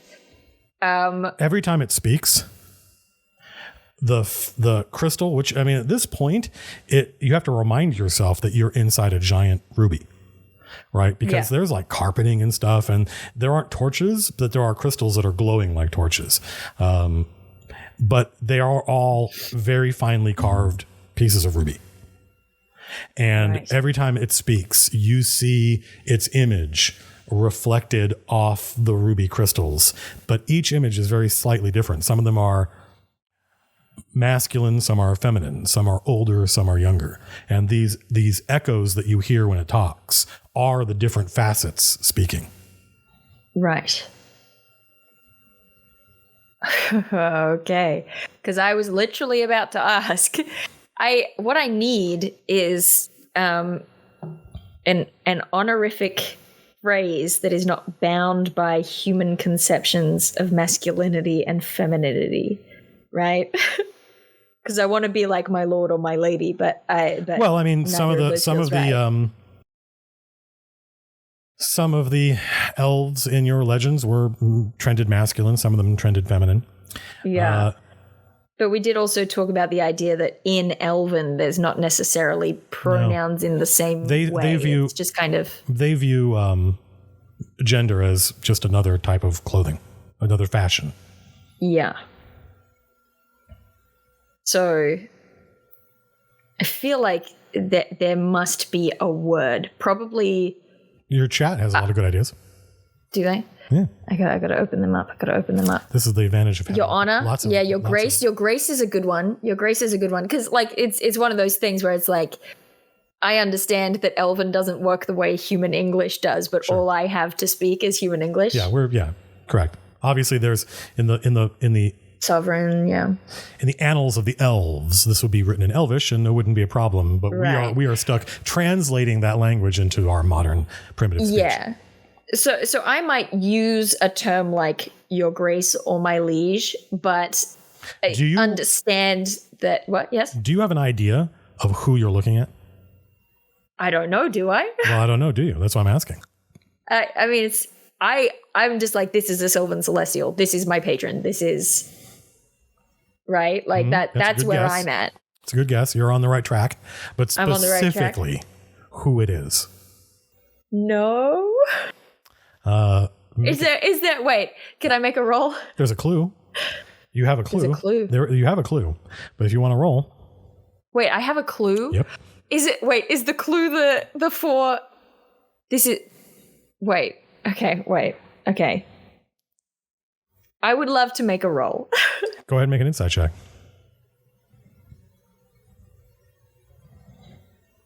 That's pretty good. Yeah. Well, in fact, those are the flames of Eileen. Yeah, okay. Eileen's like the one I'm scaredest of. Okay. But also, like, that's me, Dale. I feel like Lavellis clearly has some kind of an affinity there. Okay. Holy moly. All right. It raises an eyebrow and says something. How did you gain the Citadel? How did you gain?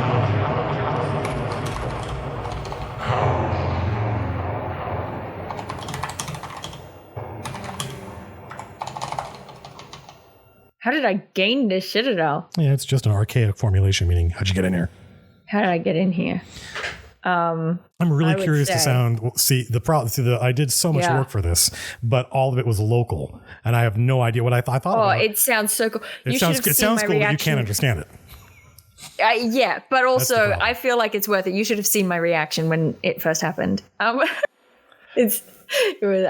reacted. I'm loving it. I'm living for it. I think it's worth the trade-off. Okay. So yeah, okay, I'm gonna nick some of these titles from chat, but just know that when I'm saying them, I feel, and this is more for chat than anything, but like, or the people watching this later, I feel like the words that I will be using will be things that are like really archaic terms, right?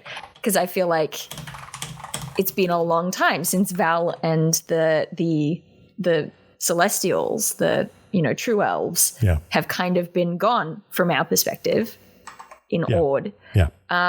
So the language I'm using, it's like being in France but speaking old French, right? That sort of thing. Yeah, you're going into an older mode of speech. Yeah. Yeah.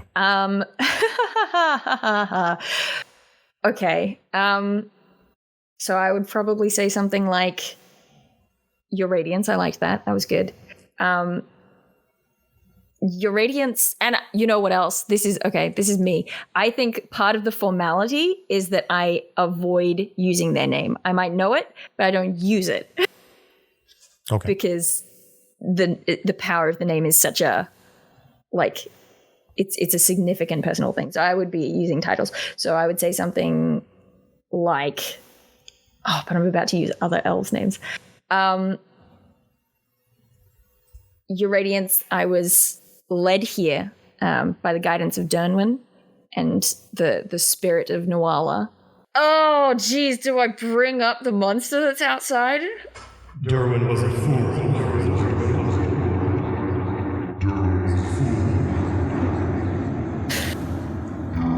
Okay. But he likes, when you mentioned Nuala, he perks up at that. That's interesting to me, because in my head, Nuala is a much older story. Dernwyn is a fairly recent hero. Yeah, but you're remembering them from like the Mabinogion or whatever. Yeah. Yeah, but that's, no. not, But I mean in terms of elven culture, just the structure of the stories that I attach to the names makes me think that Nuala is probably a much older story. Well, the problem is that you're immediately aware of the fact that you were raised on these stories, and this is the real thing. Yeah. And like it's like if you met Ajax, and it's like I memorized the fucking Iliad and the Odyssey, but the actual real thing is super different. Yeah. Yes. This is the real thing. This isn't just the stories about Aelian. This is the real creature. Oh, geez. You are in the presence of a demigod.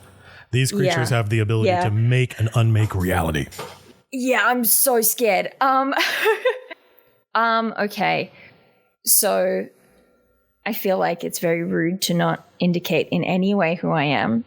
So I would probably say in some capacity of Your Radiance, I serve in your memory. I serve as nature's retribution. I am the I strive to be the wildfire and the raging storm and the hurricane, like you and Gwynagad and Meliora before me. Did you tell him your name? Yes. Because I think you said you said I'm going to introduce myself, and then you said all that stuff, but I don't know if you actually introduced yourself. I think I would say it at the end because, right, like it's this idea of like in a formal situation, you're trying to judge the names, but it's like I'm leading up to. I would say at the end, is probably something like the meaning of it. I don't know what the exact phrasing would be, but the meaning of it would be like I gift you my name. Like it's sort of saying, I am your servant. Here's my name. My name is Lavellis, but sort of it's a matter of deference. It's like I'm avoiding using your name. When you even say though I know your who you name, he sits up and takes a deep breath. And I'm not going to do the voice thing because you get it.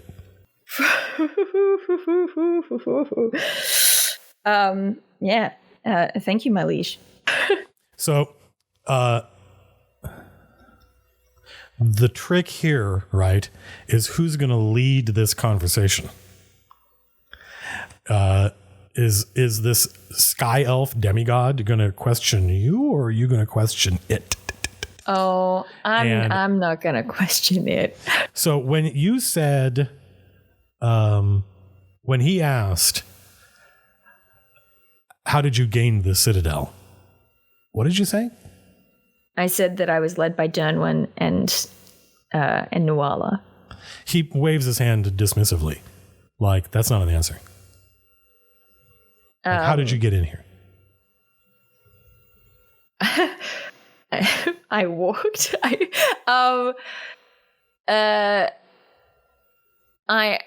I explain that I am the prey of an unknown beast, but I saw the light of this crystal, and when you say when you actually you said the magic word, because Eileen responds and says, "The beast, you foiled the beast, which is my jailer." Oh. He uses the word jailer isn't exactly correct. It's more like right. It's more like right. It's more like guard, like guard dog. Right. Okay. I'm trying to figure out a way of asking this that also like continues to. It's very intimidating. These angels of fire. Like one of them is like combing his hair. You know, one of them is like is massaging one of his calves.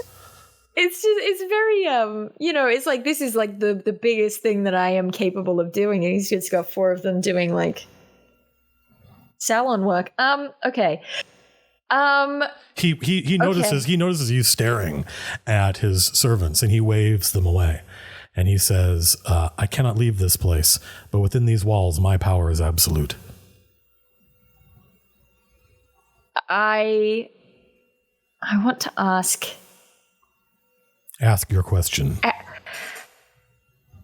How is it, my liege, that one as powerful as you could be jailed?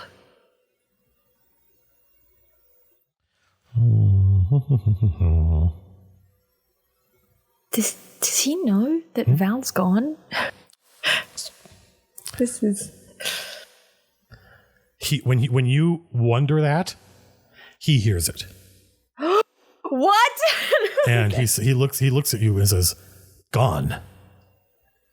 And then he starts to rummage through your memory again. Oh. And he kind of gives up. Like you go back, you remember being. It's not unpleasant. It's like you're watching a movie. You're still in you're still in control of your body, but he just goes back to like when you were taught, history. Yeah, I imagine it's kind of like when you're a kid and you find out about death for the first time. Yeah, right? It's like, well, that's an unpleasant part of reality. The thing is, you weren't there, so you don't remember Val leaving. Right. Right. And so the most that he would get is me knowing that Val's not there.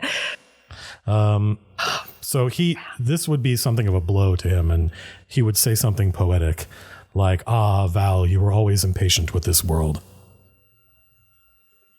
Oh no, he wouldn't say this world. He would say the world.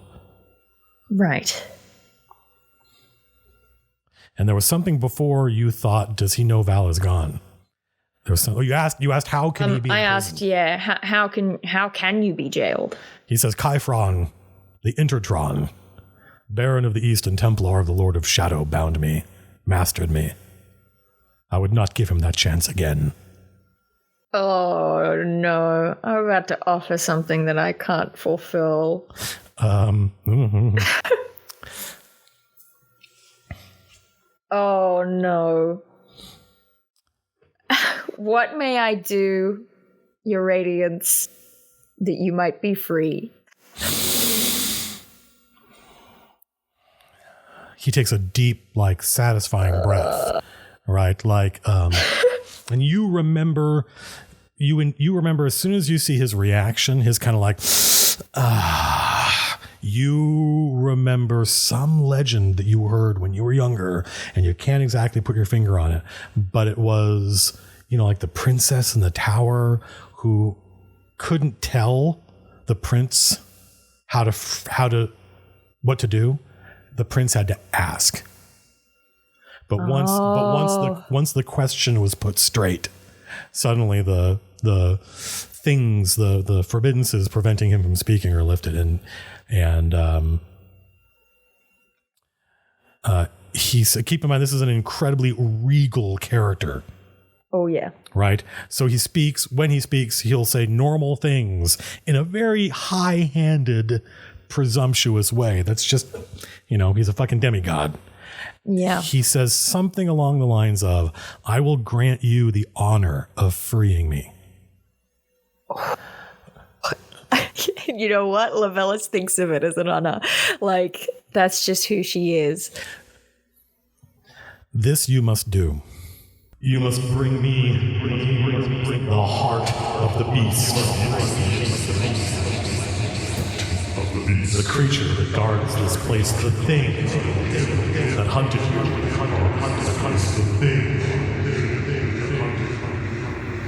The thing.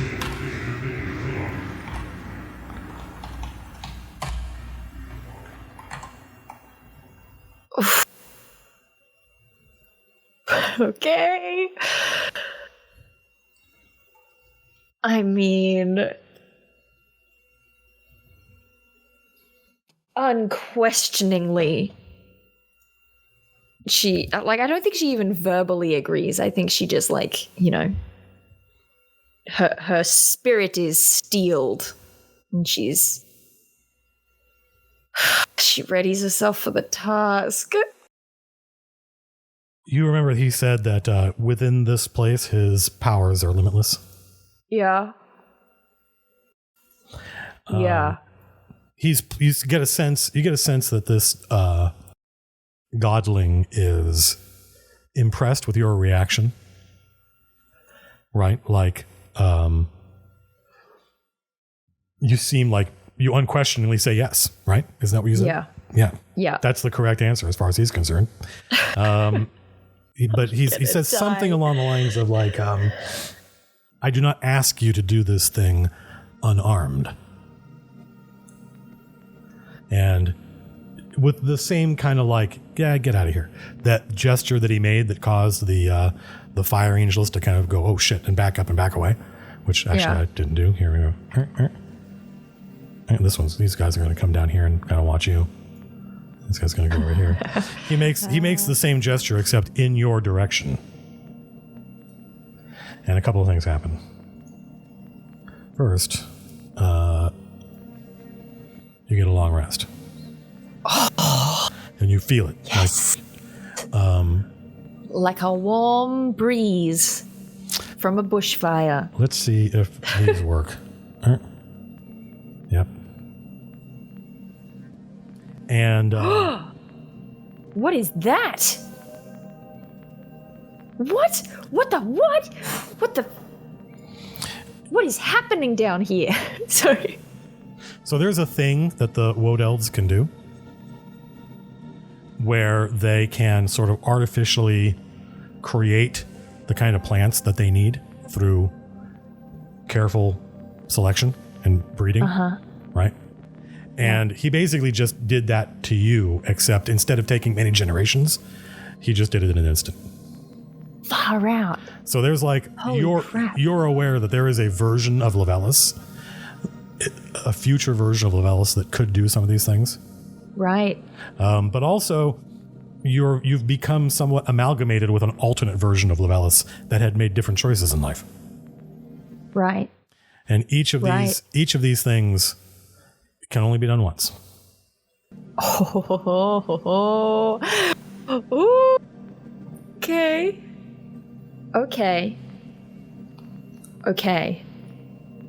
Oh, geez. The blessings of the Burner Prince. Holy crap. Okay. All right. Boy, oh boy. I don't know what it looks like, but I don't know if you've ever seen, right, debutante balls. I've been to several of them. Okay, well, you know how they've got... I absolutely not.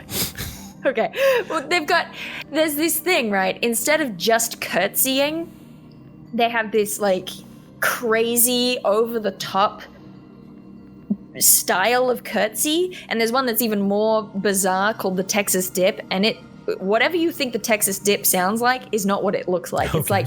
It's like a full, like, it's like curtsying to the floor, forehead to the floor.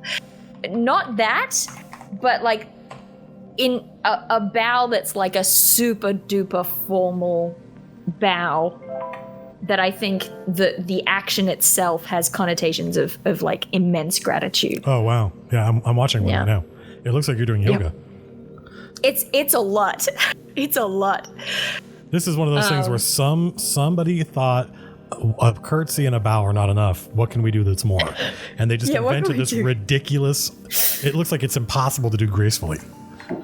It 100% is. I watched, after I found out about it, I watched a bunch of videos that try to teach you how to do it. And it's a lot. It's like, you have to tuck this knee behind that knee and then, arms out. It's I'm hard. glad I don't have to do that. Anyway. Apparently it's really good for your calf muscles, so that's fun. Ooh, but yeah, some kind of elven equivalent of that, right? It's just like an uber formal bow that probably no one ever actually does. But it's like, Oh, you probably want this.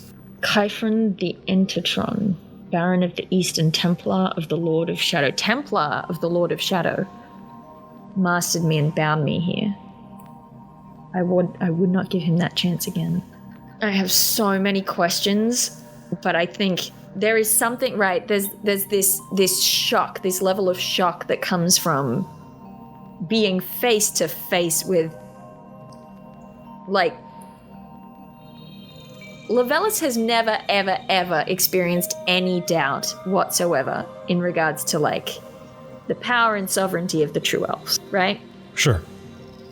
But I don't think she ever expected that she would meet one. Well, especially not here. Right? This thing is as alien. This thing is as alien to this place as you are. Right? It's like, so I have so many questions. And I think Levelis has so many questions, but boy, am I not asking them right now.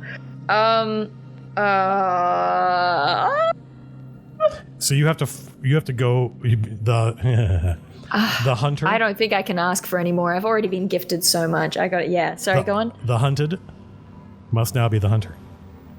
You have to go out there and find that thing and fight it and kill it. And then you have to bring it. You have to bring the heart. Eileen, its heart. Yeah. Yep. Yes. All right. Done wouldn't guide me. Geez. I'm gonna just start by eating one of the Diego wart leaves. Oh. The fuck do those things do? They were the ones that made me translucent. Yep. This in no way affects Eileen's ability to see you, but you are invisible for 8 hours. Cool. All right. I'm invisible for 8 hours. I don't know what that does, but I feel like it means that the creature, the beast, which is what it's called, by the way, which is funny because you said that beast, and I was like, you said the magic word.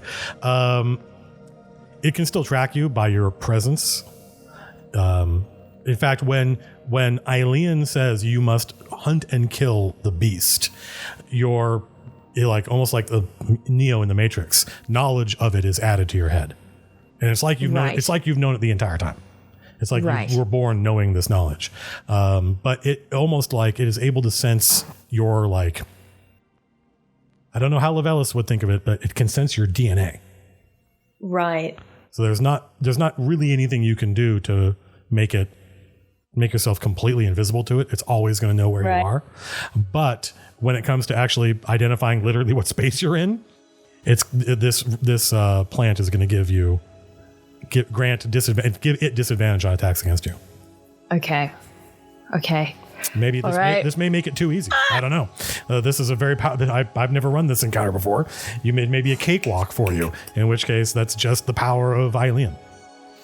For sure. I mean, can I just say, it's like, I can only imagine Levelis is fangirling super hard right now, because she genuinely does think of herself as like nature's retribution embodied, right? Like that's her role as a wood elf. All wood elves are meant to like preserve the woad, serve the woad, but her part of that is the part that is floods and storms and wildfires. That's probably why fate chose you to join Woderhead, because now you've seen things no Woad Elf has ever seen before, like the Bloodskull Elves and what they're doing to the forest. Yeah. The freaks. But yeah, Eileen is like a big deal. Well, he's your daily power. Like, you know, when it comes to the different things you know how to do, he's the number one.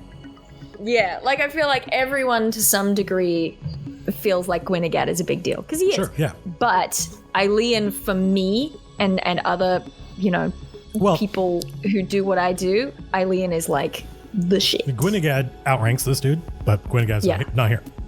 And this dude is more important to invokers. Yeah. Are you leaving? Okay. We're going on a beast hunt. Okay. We're going on a beast hunt. All right. I probably do say something. I probably say something like, Yeah, you bow and scrape.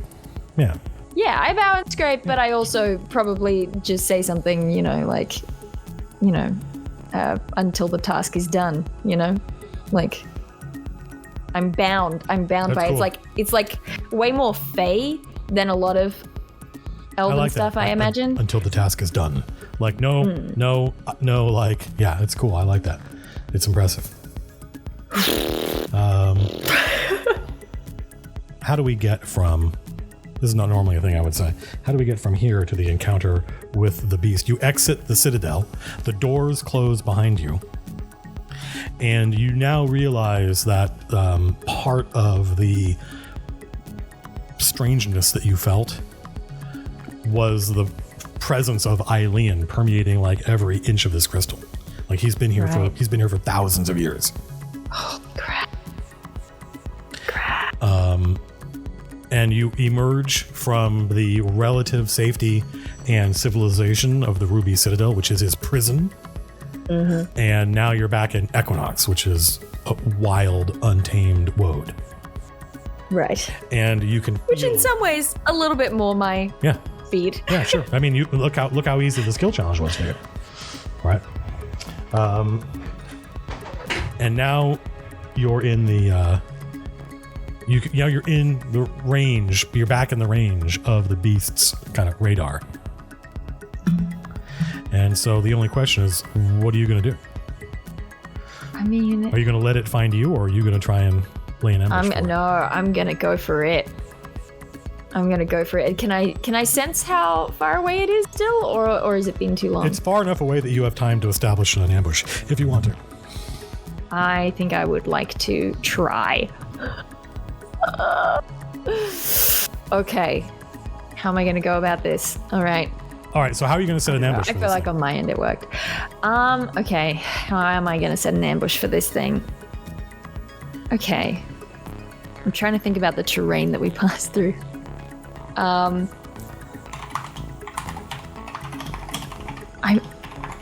kind of...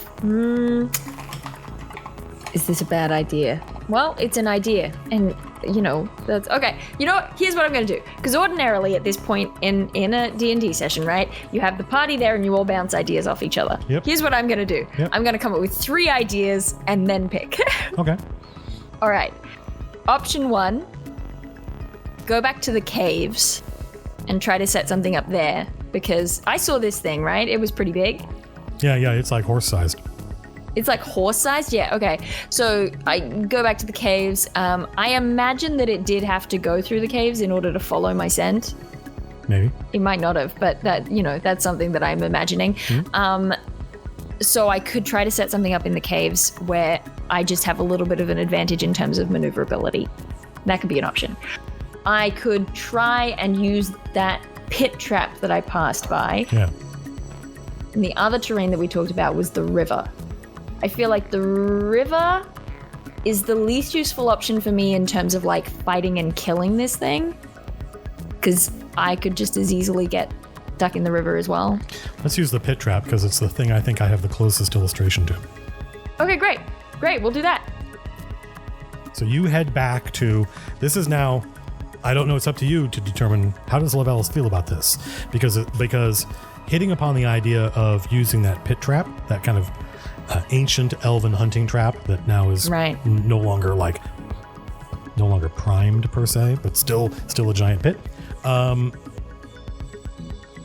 That seems like a clearly actionable plan for Levelis, right? And that it's always nice to have a clear idea and get like, this will work, right? Yeah. But at the same time, it means you are running toward this creature as it is running toward you. Yeah. And I think she's feeling right. Like already there's this weird mixture of like both trepidation because she's been running from this thing. She's just come out of like the most harrowing combat of her entire life. And then she gets hunted by this thing.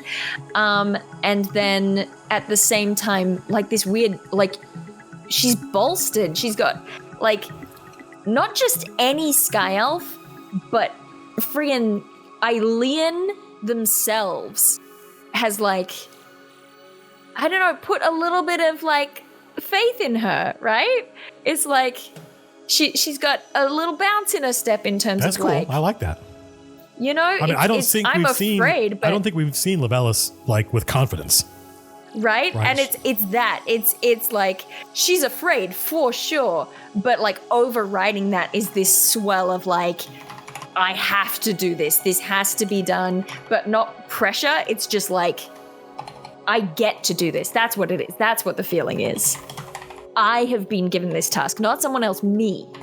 You know, and I feel like the concept of the caves, right? From her point of view, there's a weird edge of cowardice to it, right? Like it would be very hit and run. It would be very, it's deliberately choosing surroundings that like are enclosing and feel defensive and like protective.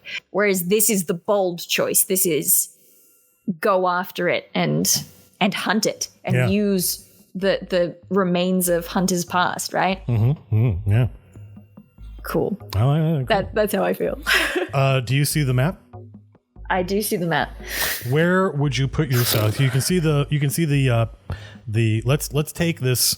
Remember I said there was a fallen tree, and then on the other side of it, well, this isn't exactly what I described, but I don't have an illustration of that. I got this. So let's imagine that where that dark pool is, that's the pit. Yeah. Right. Where do you want to place yourself? Yeah. Okay. So here's what you got. You've got the white berry, which you don't know what does, but you know it rejuvenates. Yeah. More than just sitting down for 5 minutes and going does. Right. Because just that got you all your hit points back, right? But this does more. You've got the Diego wart, which for 8 hours you are invisible. It's still going to be able to find you, but it's going to have a hard time hitting you in combat. Yeah. And you've got the Felsden, which gives you 8 speed and gives you advantage on athletics and endurance. That's not going to be hugely useful against this thing, but 8 speed's not going to hurt. We'll see. And you've got the glowing red fruit, which allows you to see hidden creatures. Yeah. Hidden things, and you can sense how far away the beast is, and it does something else that you're not sure about what yet. He said vague but evocative terminology. I'm wearing that right now. Did you know? I did. Yeah, no, I did not. Okay, where am I going to place myself? So when, okay, what, can I sense what direction it's in or just how close it is? Well, I think if you want to use the trap like in the intended manner, then you want to be, on the, let's imagine that up is north. For once, that you want to be on the south side of the pit, right? So that when it tries to jump over the fallen tree, it doesn't do what you did. You jumped onto the tree and over the pit. It's going to jump over the tree and into the pit. Tree into the pit. Yeah. And so if you're down, that's what I was thinking. Like, where's mine? Here. Whoa! I can't draw a rectangle, unfortunately. I can only draw a square. If you're down here somewhere, right? Or maybe over here, right? Hidden. Okay. So that when it jumps over and things, you can go, aha. That's kind of what I was thinking, I don't know, I can't, if I put myself sort of here, a little further down. Kind of like here. You're gonna have to make a stealth check. I'm gonna have to make a stealth check. Well, it's not gonna. I don't think it's gonna matter that much. It depends on what the beast does. Like if he right, and it's yeah. If he and I fails kind of his want it to jump over sort this of know log where thing, I am. then, or if he succeeds, if he just jumps over, if he just clears this thing and it's no problem, then that's may cause a problem for you. Yeah. Right. In which case, being hidden might be useful, but otherwise, you're not trying to hide. You're trying to. That's a good point. Right. Yeah, I'm not trying to hide, but I am trying to sort of be. I want to be like, taunting, right? Not literally, but I just mean like it should know that I'm over there. Holy but I'm shit. sort of. And what? I just when you drop the creature into the combat tracker, I have it set to automatically roll initiative, and I did not think it was possible to roll that high with this monster. That's all. Right. That's all. Cool. I'm just gonna put myself a little further back, just to give me just a little. Okay. So I'm still over there, but that's one square though, right? Space. So, yeah. All right. Sort of under this tree. Should I be rolling stealth in the tower? Yes. Okay. Oh no. Yeah. Yep. You think you're hidden as fuck. Well. Keep in mind you're literally invisible. That's true. So it's not that invisibility. I probably, it has other senses, right? So you've picked a place to hide that masks your scent as well. And let's be real, Lavelis is the kind of person who is probably like, I'm invisible. How much hiding do I have to do? Yeah, Sure. Yeah, but it's more about like, see that giant mushroom thing to your right? That thing has a very pungent aroma. So where you are is probably the best place to be for trying to foil this thing's many senses. Right. Okay. So, all right. Well. Oh no. Wait. It's initiative. The beast is upon you. Wait. Okay. Because this is an ambushy thing. It's initiative. I wanted to prep something. Yeah. Well. Okay. Unfortunately, these things happen on the beast's terms, not yours. Unfortunate. Where's my initiative? There it is. Oh, it was almost a 1. I saw that one. So happy. I saw it. 21's good. 21 total is good. It's not good enough though. Oh, it doesn't beat a 28.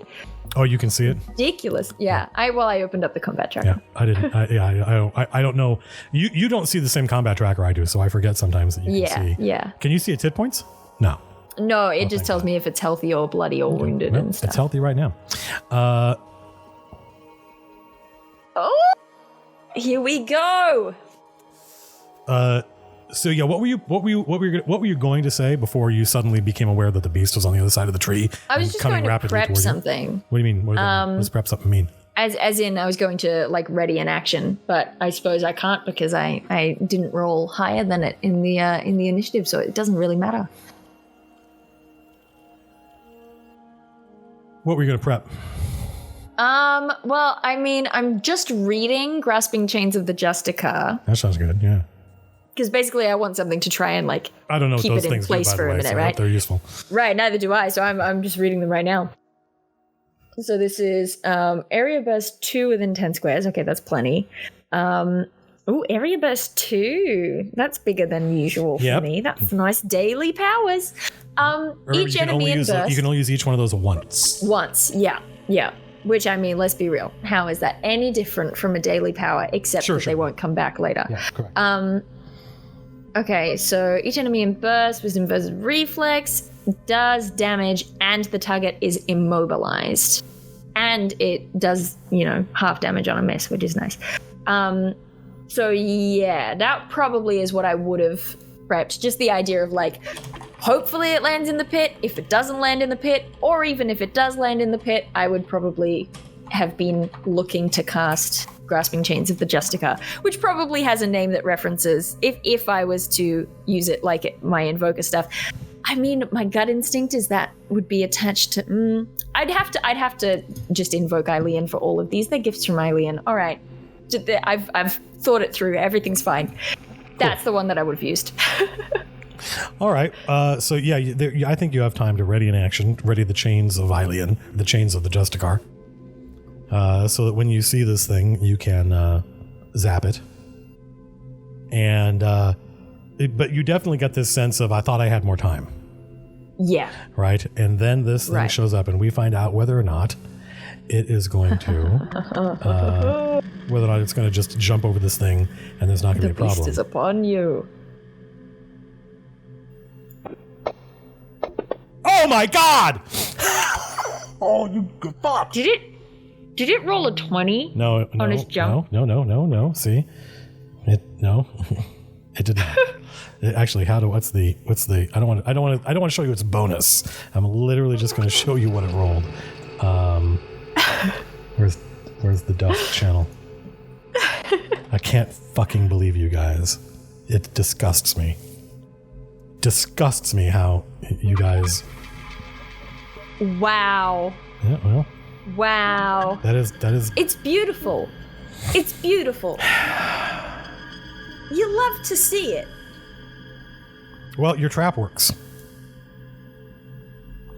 Using the ancient elven ways, baby. The beast. Actually, did I say it was about as big as a horse?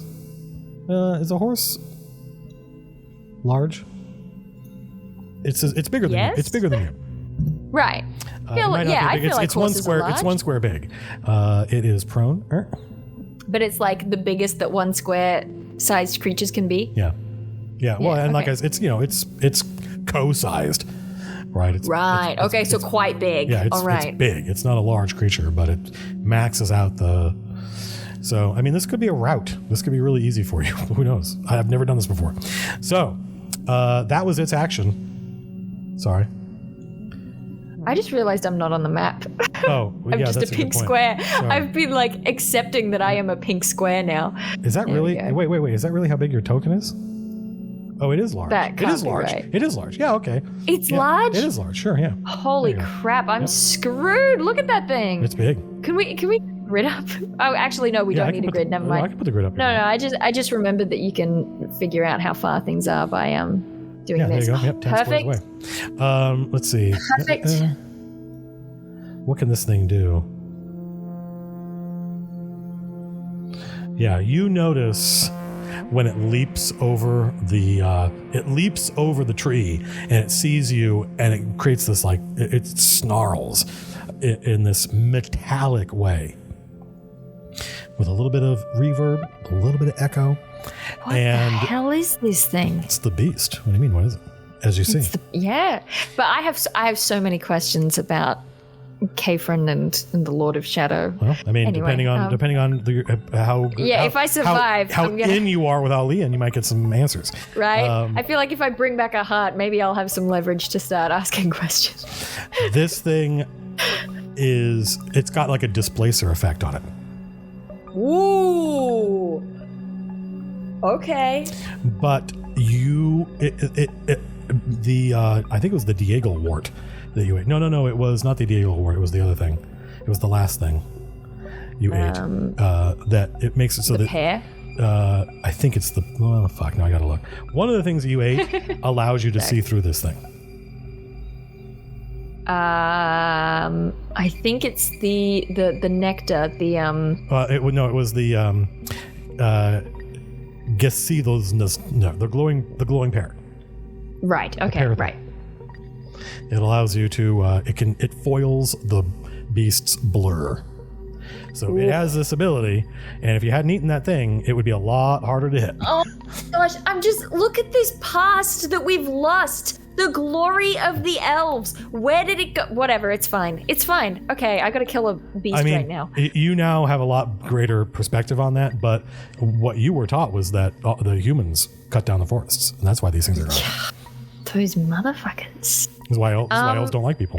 But the people don't remember doing that. They're like, what are you talking about? I've never seen any plant like that in my life. Such short memories. Anyway. So Okay. So it's got that ability, but that doesn't fire yet.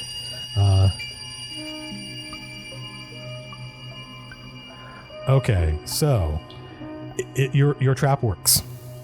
However, it has a special ability. Oh, okay. Okay. Oh no. Okay. So it uses its feral surge to get a free movement. Okay. However, it's prone. It fell on its ass because you tricked it. So it needs to spend half its movement righting itself. Yeah. There. And when it's done righting itself, it climbs up out of the pit, and its head is swishing back and forth. It's trying to find you, and it knows like, you know, it's funny that you can draw pointers. Oh yeah. It knows that you're like here somewhere. Cone. That was cool though, right? Cone one we've seen. Cool. That's great. Yeah. So and that's where its head's moving. It's trying to get a pinpoint on you, but it's unable to pinpoint you. And I think you have a ready action. I do. Sorry, I'm also reading some of the other things. All right. Wait, you can't. What do you mean reading other things? Oh, you're reading other abilities. I thought you were reading its other abilities. I'm like, wait, I didn't. What did I put in chat? No, I'm trying to get ahead of my own strategy because I really don't have one right now. I have that targeted, right? Yes. Okay, great. Yep. Target the beast. Okay. This encounter is please. This encounter is called the Beast at the Heart of the Woad. Excellent. I love that. Okay. All right. There's no way you would know that if I didn't tell you, so I had to tell you. You hit it. Oh, yes. Okay. All right. We got a hit, baby. All right. So I deal this much damage. That's not very much damage. I'm going to be honest with you. Yep. But that's not what's important. What's important is that it's immobilized. Until when? Until it saves. Great. Love that for me. Describe what the chains of Eileen the Justicar look like. Yeah, well, that's just it, right? I feel like this feels like it's brand new in terms of I'm invoking these stories, these memories, and this is like a brand new one for me, not just in terms of it's the first time I've gotten it, but it feels like it is inspired by the knowledge that Eileen is imprisoned, which is... It's almost like this is you exacting revenge on this demigod being imprisoned. Yes, 100%. So it's probably, probably in some capacity chains, but they're probably like ruby chains, and there's probably fire sort of flaming ruby chains. Up the chains. Yeah. Yeah. The beast howls, and again, it howls its frustration, and it's a harrowing sound. In fact, I think you may have heard this sound before. It's the sound. It's the sound that plays at the beginning of the Dusk video on demand. No, it isn't. It absolutely is. Oh my gosh. Okay. It's almost like that sound was foreshadowing ever since the beginning of the campaign. Ever since. And even though it's immobilized, which brings me great comfort, I still want to try and keep some distance between us. But most of my stuff sort of goes off within 10 squares. So how do I maximize my distance, but stay within range? Yeah, exactly. Yep. 8. Remember, you have 8 squares of movement now. 10. Yeah, but I want to.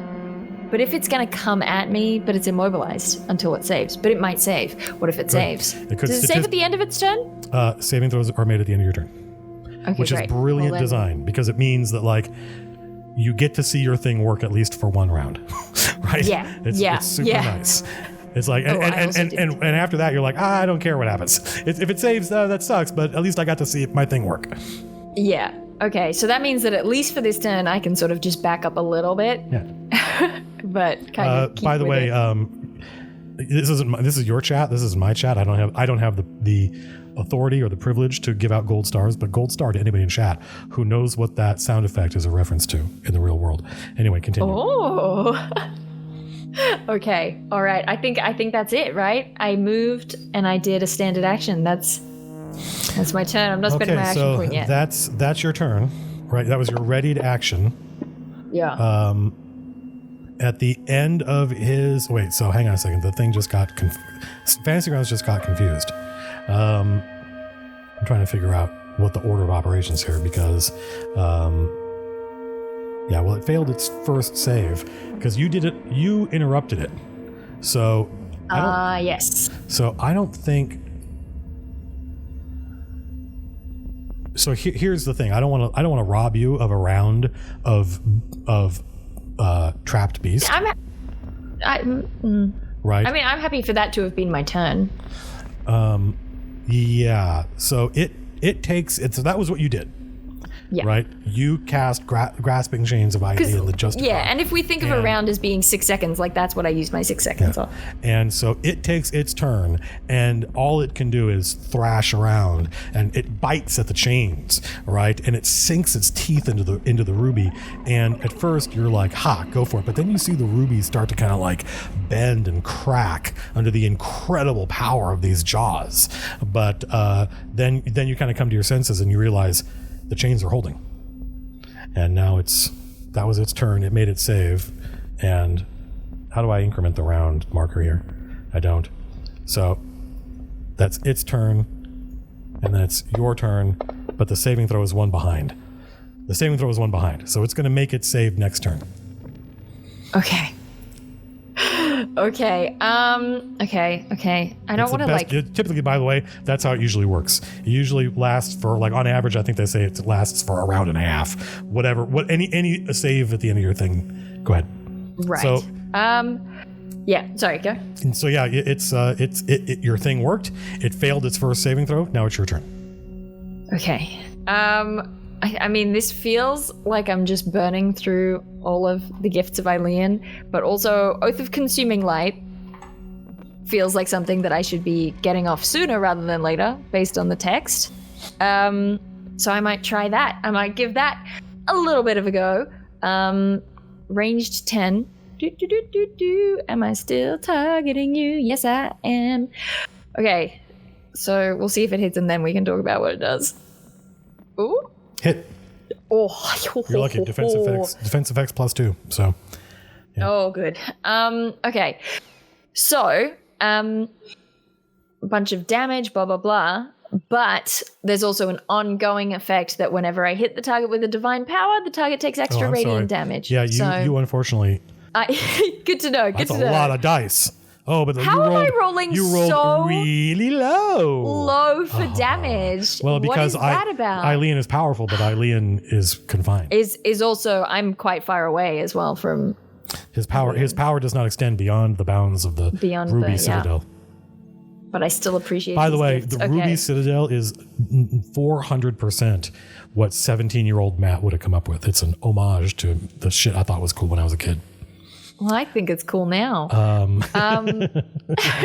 Well, part of being a good dungeon master, which I'm sure you will attest to, is trying to keep in your mind all the shit you thought was cool when you were a kid. And just hold it in your heart and don't get old and cynical and burned out on that stuff. Totally. Anyway, so yeah. So that's a quite nasty ability. It does all sorts of shit. What does it do? That was the Oath of Consuming Light? Yeah. So 3d10. Which would have been... Which I cannot believe that I rolled 4. Yeah, 21 would have been average damage on that. But now, whenever you hit with a divine power, he's going to take a d6 extra damage until he saves against this. And then after effect of that is that whenever... So once he saves, then it goes to a d4.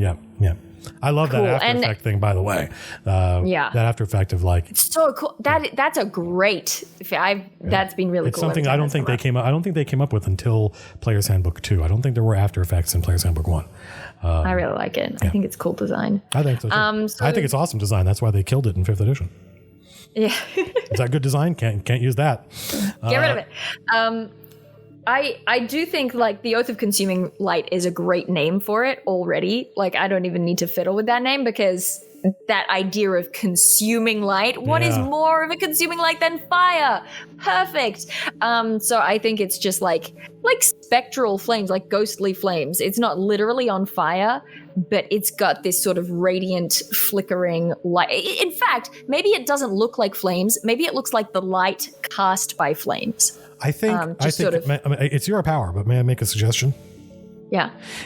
I think it looks like this bright white sunlight is coming out of this creature, like it's inside and it's fighting to get its way out. And it's like going, and as it screams, it blasts light everywhere and it causes it immense pain as the light erupts out of it.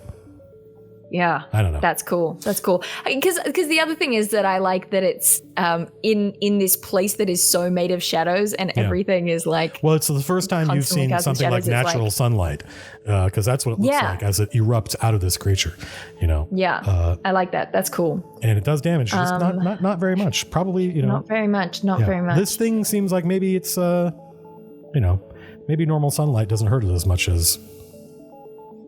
Maybe that's why you rolled so low. Anyway, so you know what I can do. No, go on. It's good. So that extra damage thing is only going to it could save against that before you get another chance to do damage to it. Just FYI. Yeah. Because it goes next, and it's going to get to do its thing. Which is why I'm double checking to see if anything that I have is not. Why am I clicking on that? Okay. You know what I'll do? Okay. All right. Here's what we'll do. We're really leaning into the Eileen theme, right? Okay. And I've used my standard action, but that's it. Yeah. So just, I want to make sure anybody watching doesn't get a little confused because it's actually a little tricky for me to keep track of. But on round 1, you bound that thing. On round 2, which is this round, it failed its first save. So, but you've seen the future and you know that it makes its next one. So you get one more round. Yeah. Round 3, it's still bound, but at the end of round 3, it breaks free. Yeah. And then you get to go. So it's going to get to make another save. Go ahead. You get it. Yeah, cool. I'm going to go ahead and summon the Flames of Eileen. And I think, ordinarily I describe this as me like breathing fire, and that fire takes the shape of one of these sort of it's a minor celestial beings. It's a minor action, yes. That's fucking useful. It is. How good is that? But I think this time it's those flames on the chains and the light of the Oath of Consuming Light all kind of coalesce. It's almost like it's more natural because, I am relatively closer to where Eileen actually is. So hooray for an Angel of Fire. Oh, for an Angel of Fire. Cool. Let's see. Yeah. Hang on. And so. And actually, can't I do that so you can control it? Yeah. Okay. So I summon it within 6 squares, which is about here, and then it uses my movement action to sort of hover up in its grill. But we'll put it here for the sake of seeing it. So that's my minor action and my movement action. And I think because I really want to make the most of the Oath of Consuming Light, I'm going to use my action point. I'm burning through this stuff. Boy, am I burning through this stuff. It's a hunt, and I'm not really a hunter, right? Like I said, my thing is that I go and I burn and I, I am wrathful. I am a wrathvoker, Well, and this is a kind of an experience Levelis has never had before, right? Where you are now, you're right now, at least for this moment, you are the master of this scenario. You set a trap. It fell for the trap. It had the unexpected ability to kind of get up and keep moving, but that didn't help. You bound it, you hurt it, you summoned the Angel of Fire. The question is like, how there has to be a part of Levelis that is like, half of Levelis is like, yes, and the other half is like, how long will this last? Right, yeah, exactly. So I guess she's just trying to like lean into that wrathful thing, right? The sort of vengeance on behalf of Eileen, because that's what she's most familiar with. And I think I'm going to use my action point to cast Thunder of the Summer King. Oh, that's cool. Which I so rarely get to use against just one creature. Usually it's my one that I can target just 3 people anywhere, which is great. But it does have a sort of caveat that if you only target 1 creature, it does extra damage. Dope. So, hopefully, I roll well. Let's try it. Ooh. 13 plus 7 is 20. That's enough. All right. Okay. This thing has pretty good defenses too, but you've been rolling pretty high. I have. It's unusual for me. I told you that's the end of the curse. I don't think. You know what, Dale? I don't think you're ever going to roll below a 7 again. I will take that and I will internalize it, and it will become true. Yeah. Oh, absolutely. Yeah. So it does 2d6 plus wisdom. Right. Yep. Holy crap. And I forgot. Actually, it takes more damage. It takes +1 damage to that because I'm a Wrathvoker. Right. Easy to. And hang on 1 second. It's dazed, so I should click that. It takes 1 more damage. Okay, no problem. And it takes an additional d6 radiant, right? Yes. Thanks to the Oath of Consuming Fire. Okay. Okay. So it could have been better damage rolls, but honestly, it's bloodied and I'm happy. Okay. That's you and your Angel of Fire, correct? Or wait, does the Angel of Fire get to go?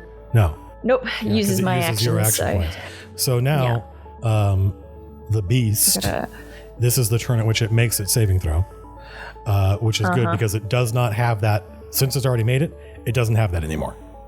Right. So now at the end of this turn, it's going to make a saving throw for each thing on it.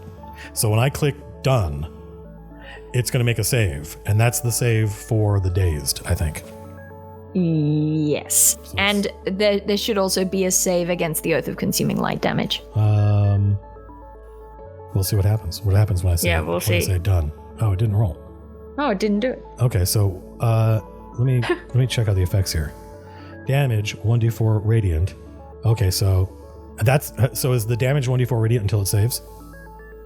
The damage is 1d6 radiant whenever I use a divine power until it saves, and then it becomes a 1d4 until it saves again. Could you do me a favor? I'm gonna reset this. Could you do me a favor? Could you just open up that power and drag that effect up back onto the beast?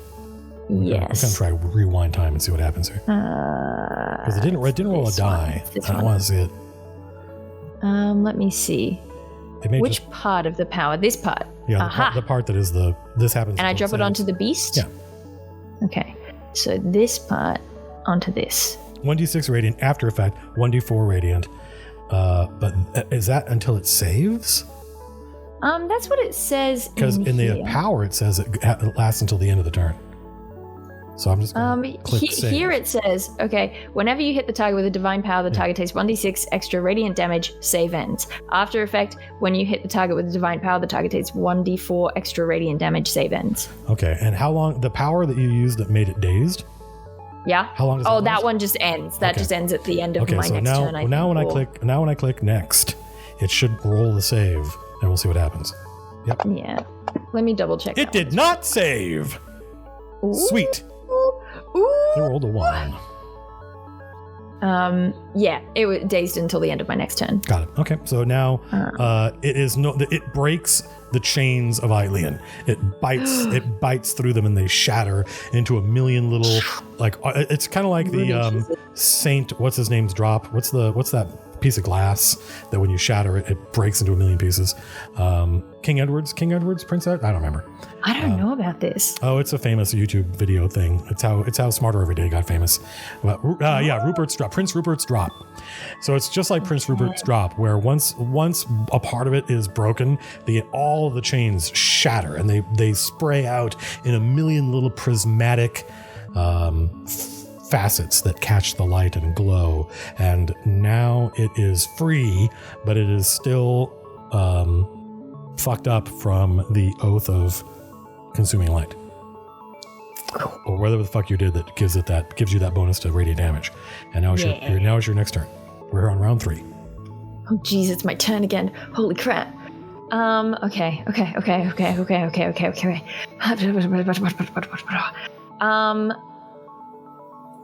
Okay.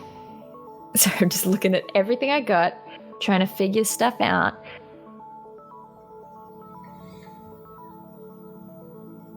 Okay.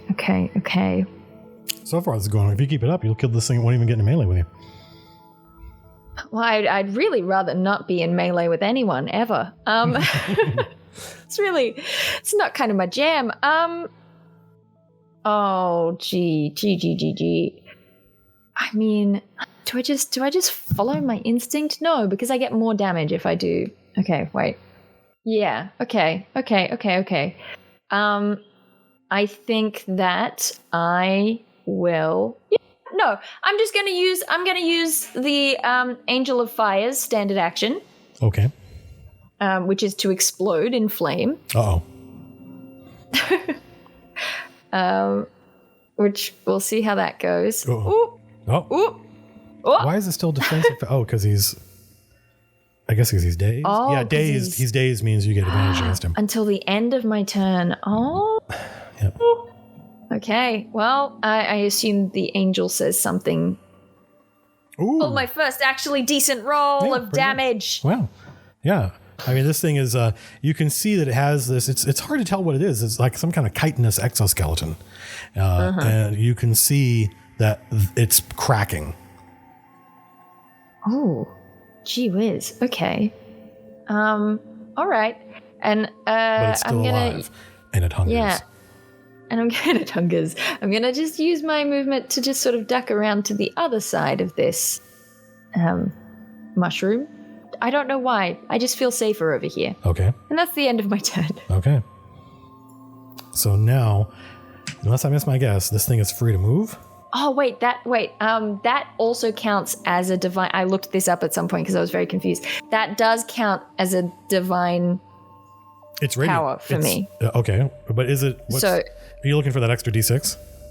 Yeah, is that extra D6 on? Because it's radiant damage, isn't it? Anytime you do radiant damage, or what? I think it's anytime I use a divine power. Where's my? This is what I get for. I've got my mini Whenever version you hit of the target with a divine power, got it. You already know that, right? And you just used.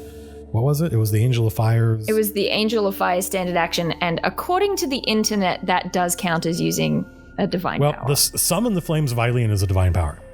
So I'm just going to assume that anything it does is a divine power. Cool.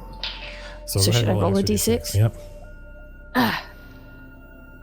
Yay! It's still alive. Thank God. Should I drop it on the thing? Oh, no, I'm sorry. You didn't. That's right. I'll do it. Yep, it's still alive. Thank you. It's badly wounded, but it's still alive. Cool. Let's see. It uses its Feral Surge minor action.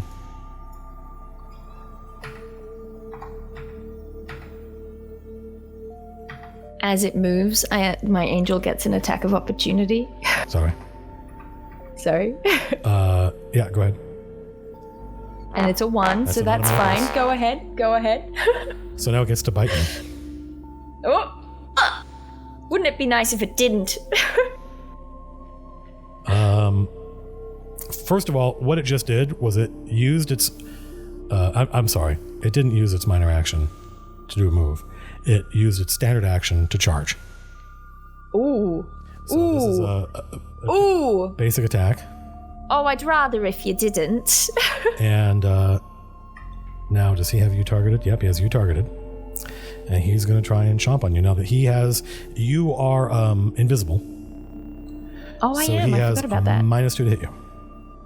But charge grants a +1. Mm-hmm. So he's -1 to hit. Mother pus bucket. Oh. Okay, well. He can't. I mean, you're.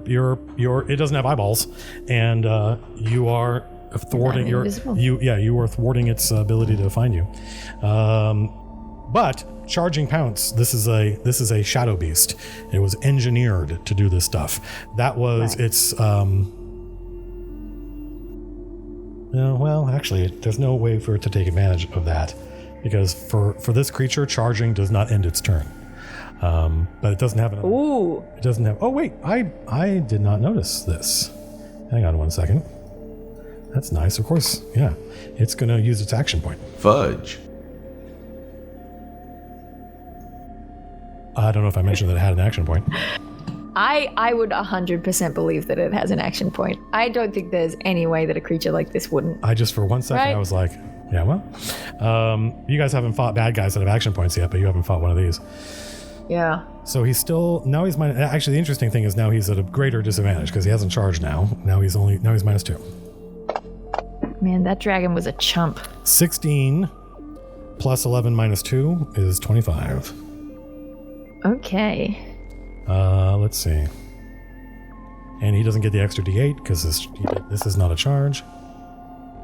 And and it's razor sharp teeth, and they're literally like they're like razor shaped, but razors pointing lengthwise, not widthwise. Oh, so that when it bites into you, it rakes you, and you are going to take an ongoing 5 damage until you save. Oof. When I get hit, I yell out like, ah, of course. But also I'm going to use my reaction to channel divinity, channel Elendris's Wrath. Oh, that sounds interesting. Which just when I get hit by an enemy, I can deal a little bit of... and it gets blasted back. It gets blasted it had, back, by the way, Dale, 2 squares. It had 1 hit point left. No way. So I get bit and I just go, ooh, and blast it back. Yep. I don't know if that was Elendris's Wrath or your Wrath. I think it was your Wrath. Holy crap. You've killed it. I am nature's vengeance. And it slumps to the ground dead. It's bleeding. It's very large. And that sense that you've had ever since you arrived in Equinox of something right behind you breathing down your neck finally goes away. Whew. Holy moly. Okay. All right. And I mean, so does my angel, I suppose. Holy crap. Okay. Are there any, like, sharp rocks nearby? I don't think I have a knife. What do you mean you don't have a knife? What do you mean? What do I mean I don't have? I don't think I have a knife. I don't think I carry one. Do you have like an explorer's pack or some shit? Actually, I guess that's a 5th edition thing. So let me see. I would check. I mean, your chat has some. You know what I use? Yeah. I've got the black arrows. Oh, that's cool. Yeah, that'll work.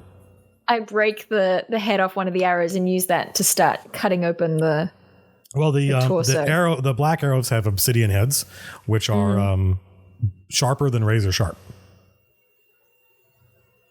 Hell yeah! And so it's going to make a strength check. Oh gee, okay. You have to roll this thing over and try to find its heart. Athletics or just strength? Athletics. Okay. Well, you get +2 because of the... I've got +2, which brings me to a total of +1. Yep. All right. Huh. Yeah, it's tough. You're not able to... You're going to have to...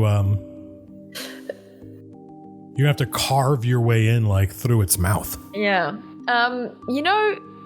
When Hercules fought the Nemean lion? Yes. And he had to use its own claws to get through? Yeah. Is there any chance I can maybe use one of these teeth or these claws to... Well, the teeth aren't actually any sharper than the obsidian heads. Like the teeth, right. The teeth are only razor sharp, but obsidian is literally sharper. Like even so it's literally just a matter of brute forcing my way in over a long time. Yep.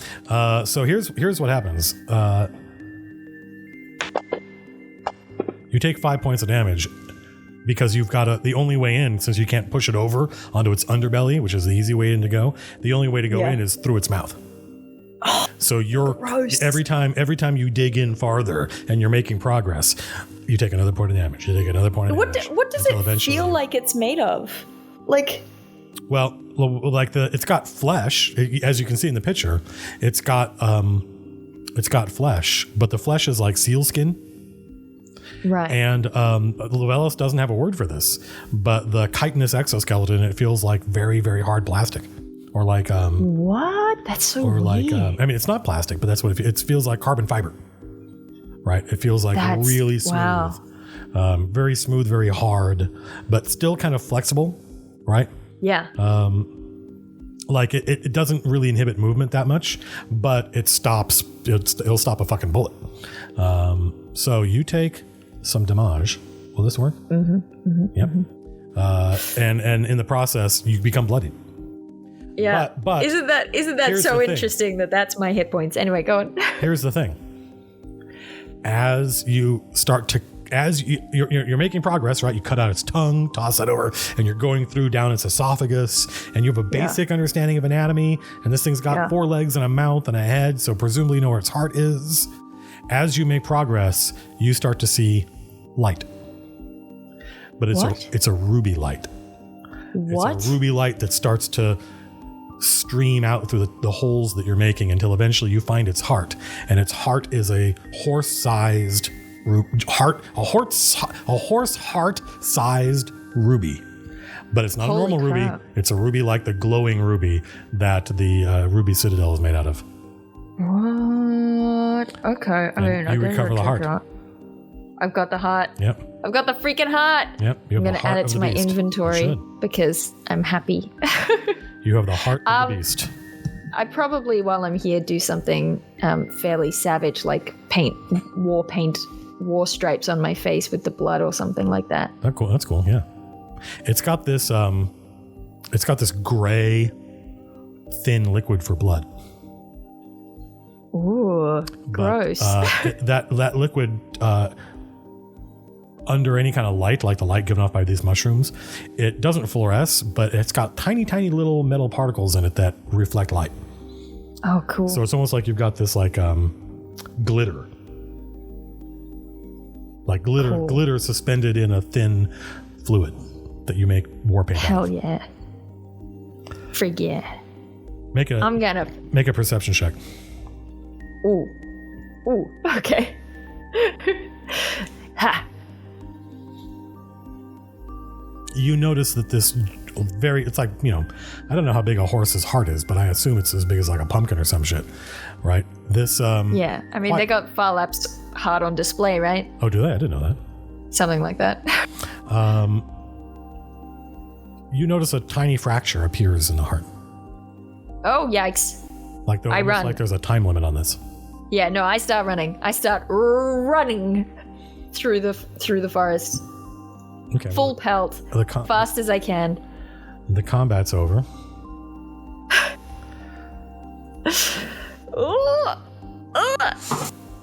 Back to...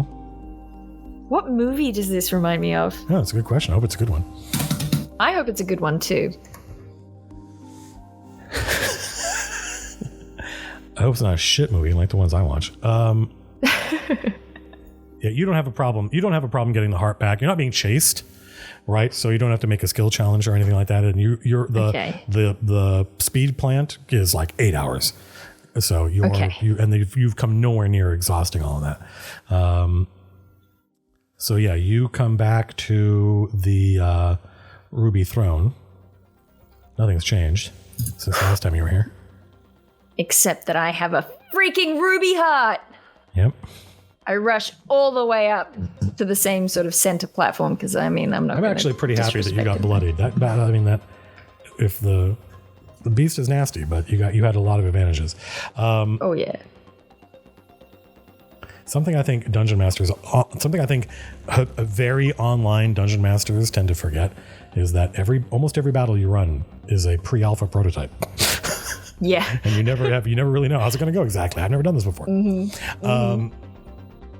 Yeah, so maybe I am running, but also limping a little bit. Yeah, you're badly wounded, but you return with the heart of the beast, and Eileen is delighted. Yeah, which must my liege. I bring you the heart of the beast. Little elfling. I'm not going to do the effect. You surpass all my creations. And he holds out his hand. I hand over the heart. Bowing my head, hand over the heart. And his hand is as big as your head. And when you put the heart in it, it's only the heart, which probably takes you 2 hands to hold, right? It just nestles right in its palm. And he wraps his solid blue fingers across it. And you notice like thunderclouds pass over the fingers of his hands. And he gazes in kind of like rapt astonishment at the heart of the beast. And without looking at you, he's just it kind of like he's got this incredible fucking trophy that means everything to him. It means freedom, finally. It means the chance to avenge himself against the Intertron that bound him. So he's a little bit distracted, but he's still aware of you. And he says, for this prize, I grant you 2 boons. First, you may ask anything that you wish of me. You may ask anything that you wish. And if it is within my power, it is yours. If it is within my power, this I swear. This I swear.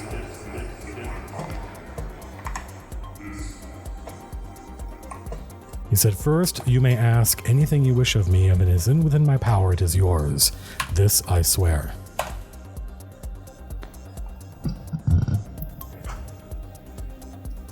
Oh, no.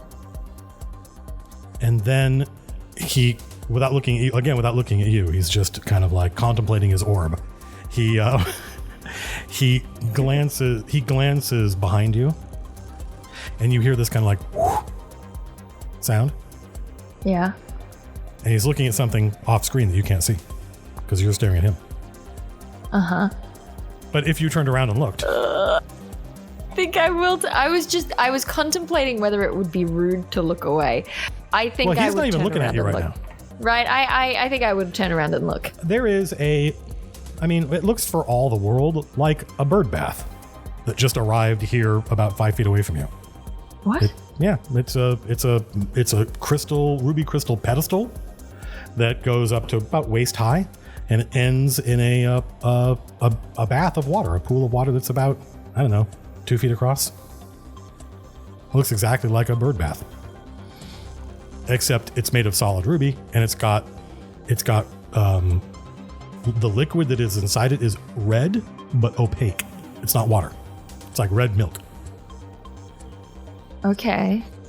And he says, the second we leave to fate, reach into the pool and let us both see what you find there.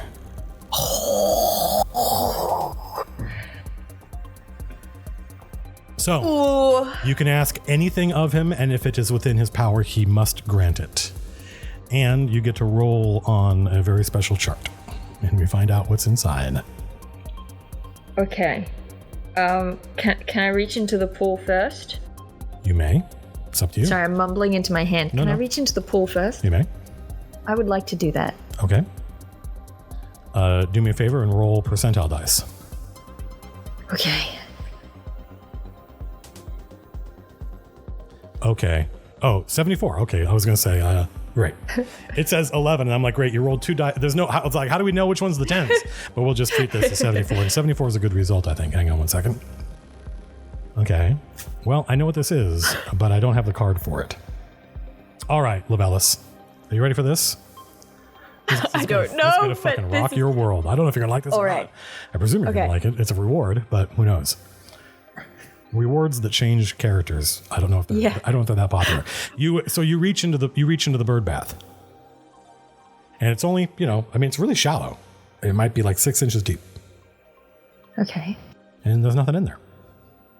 There's not even any. You don't feel a bottom. It's deeper. It's deeper than it looks. So, I mean, you're only like wrist deep right now, but you should be able to feel the bottom, and there isn't one. I mean, I guess I would keep reaching. It is much deeper than is physically possible given the object you're standing in front of. It's a Mary Poppins bird bath. It's a Mary Poppins bird bath. It's an MPBB. And you reach all the way down trying to find the bottom and trying to find what objects might be within. Right? What treasure has fallen into this place over the millennia. And you don't feel anything. You don't find anything. There's nothing down there. But your arm starts to tingle. Your whole arm starts to tingle. And your pinky finger and your ring finger go numb. Ooh.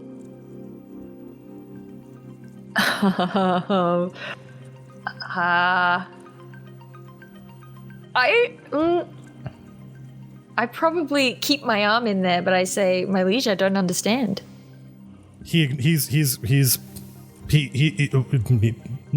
Nothing worth commenting on has happened from his point of view. Okay. So if you pull your arm out. Yeah, I suppose I start to step back and turn around to face him again. Your arm is now made of solid ruby. But there are 2 fingers missing on your hand. Oh, what? But if you look closely, there appear to be little, like, sockets where the fingers go. And it's completely supple. Like, if you touch it with your left hand, it feels like solid crystal. But it moves and flexes, and you have complete control over it. Getting flashbacks to when I walked in and the ruby was the warmth of flesh. Yeah, that was your vision. You had a vision earlier. That was my vision. And you saw this. Although, obviously, like visions, you didn't know what it meant. And this gets Eileen's attention. This, and he when he sees what happens to you, he surges out of his chair and approaches you. And he's huge. He's 12 feet taller and seems taller. And his physical presence this close to you is oppressive. It's not pleasant. There's an element of terror in having this creature that can... I feel very small. He says, the last piece of a heart's end. The sun elf construct made to stop... Ooh, what is this? Oh, yeah. He says he uses a word you don't know what means. But he refers to the star elves and a star elf archmage. In fact, I'm gonna copy this and paste this in here. He knows what this thing is, and he's like, "Holy fuck!" And unfortunately, I didn't figure out what this word was in time. But it's the evil elves. Anyway, it's a long story.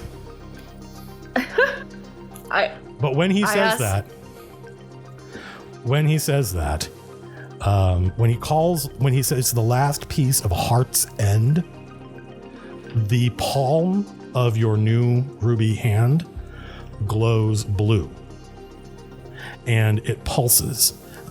It pulses in time with speech. Oh. The arm speaks and says, in a very, very robotic voice, a literally robotic voice, like a vocoder, says, Heart's End is destroyed. I am what remains. The last heartbeat of the Sun Elves. Oh, this is so cool. This is cool.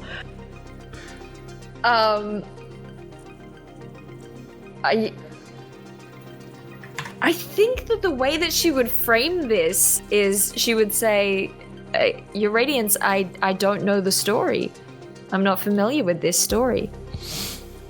Or it might have connotations of like, I don't have this memory. I don't keep this memory, something that. Yeah, that's a good way of putting it. I don't keep, or I don't have that elf's memory. Might be a way. Might be a way that the Woad elves. Eileen, I mean, you don't. There was the Sun Elves made a ruby crystal golem to stop a Star Elf Archmage. Whoa. And it, and you don't, he doesn't explain it to you. You just all of a sudden have memories. And you can see it. You can see what it looks like. And it looks like a knight made out of ruby. Right, and the problem was it succeeded. It succeeded through everything it was quested to do until the last.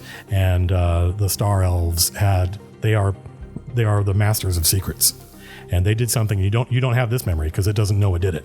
But the Star Elves mastered it and destroyed it, and this is the only piece that's left. Right. Far out.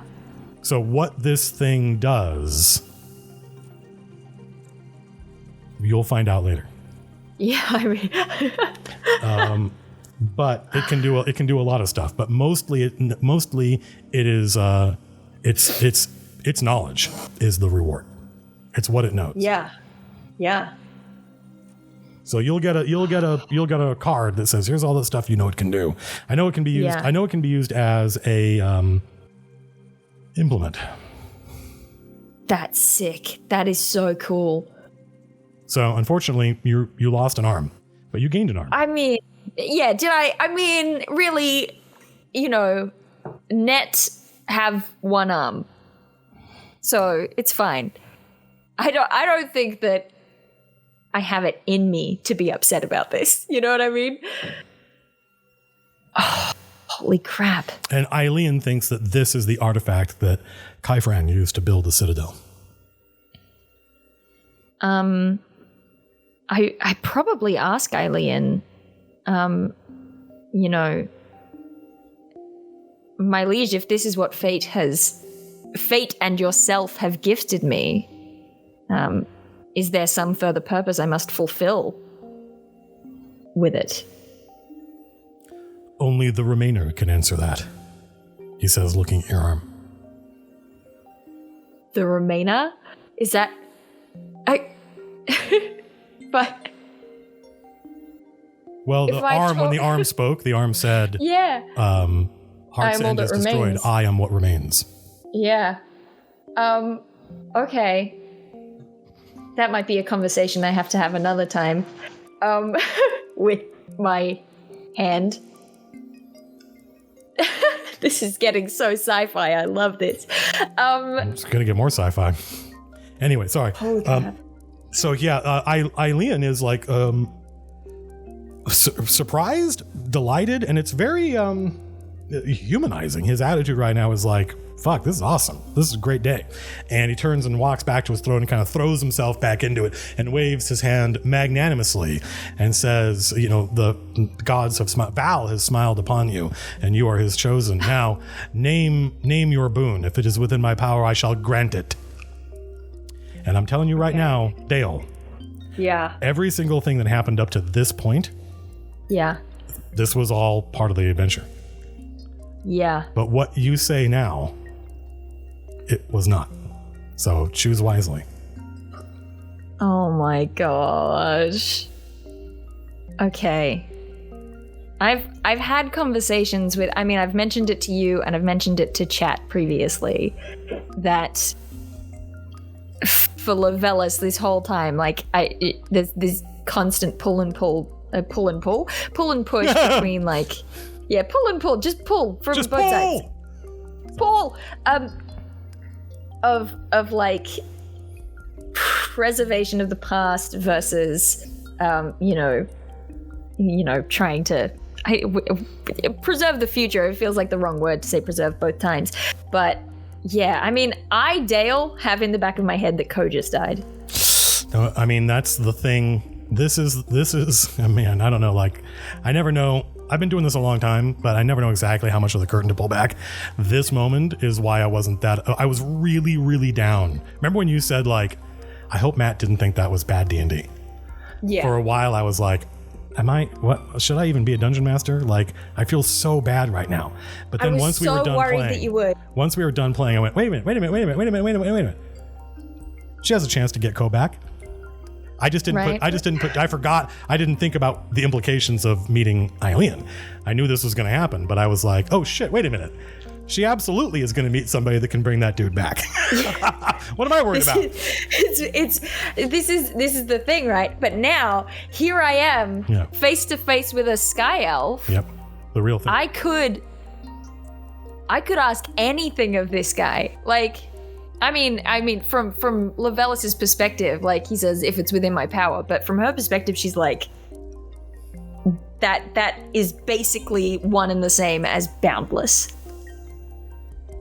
Well, he's a demigod. He's not a god. Yeah, not a god, but right. There are limits to their power. But also, the elven god is gone. So this is sure. From in my culture, that's as big as it gets. Also consider that I think Dale should follow Dale's heart. But just keep in mind that your ruby arm is a source of knowledge primarily. Yeah. Right. So don't ask Eileen to know something. That's what the arm's for. That's it. And I think that is the thing that makes the difference, right? Because for the whole thing up until now, I think if this had happened any other time,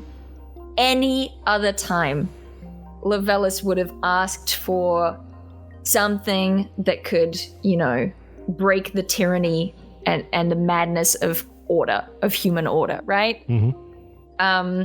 And we talked about that, and that is something that... Well, that's probably beyond Eileen's power. Right. But so even in terms of the knowledge of, Sure, yeah. How do I do it? How do I do it? Well, that's what the arm's That's for. it, right? Yeah. But I think the timing of it, the fact that I've got this thing that is so beyond me that has knowledge, plus the fact that I think even more important than that, the fact that this has happened after the battle in the tower. I think the fact that this has just taken place, literally not more than something 8 hours ago, half a day. Yeah. We tried to storm a tower and Ko went down and Vanazor went down. And I have previously thought, when you first started saying, I don't think everyone's going to survive this adventure, I was like, which people does Levelis care about saving? Probably Vanazor primarily, and maybe Orin, right? Sure. And it's not a matter of I don't like those people. It's just a matter of what her priorities were. But once you saw Ko die, it changes things. I think I love that guy. I think I love these people. It's it turns out actually I don't want him to be dead. Yep. It took him dying to know that. Yeah. And particularly it's one thing when it's an intellectual exercise and you're just running through the possibilities in your head, and it's a lot easier to make that call than when you actually see somebody die in front of you, and it turns out that's what makes you realize how much you care about them. Yeah, and the pacing of that battle and the layout of that battle, the fact that I rounded that corner, thought that I'd saved them, and then watched them both get stabbed, and could only try and help Vanazor, right? Are you going to ask Ko was already Eileen done. to bring Ko back? I think I am. I don't think I would have any other time, but I think I'm gonna, because I know that he can sort of rifle through my memories. What I'm gonna do is remember Ko. Oh yeah. And ask that he be returned. He has this very kingly, magnanimous, the implication is that it? Is that all? And he says, certainly, this is well within my power. Produce the corpse. I know where the corpse is. Ish. Is that what you tell him? Probably not in those words. My liege, I don't have it with me. And I just remember Vanazor running off. I remember exactly what I saw standing wounded in that archway, watching Vanazor turn and leave. He plucks that memory from your mind and realizes that you cannot produce the corpse. And he said, but that's what you asked. And he said, if it is within my power, it is yours. This I swear. And that is those kind of that's where the spell Gias comes from. It comes from the power that a true elf's word can bring. It's almost like for a little tiny moment, a little localized law of physics is created that cannot be broken. And he gets this pained look on his face, and he looks at the ruby in his hand, and he says, You cannot.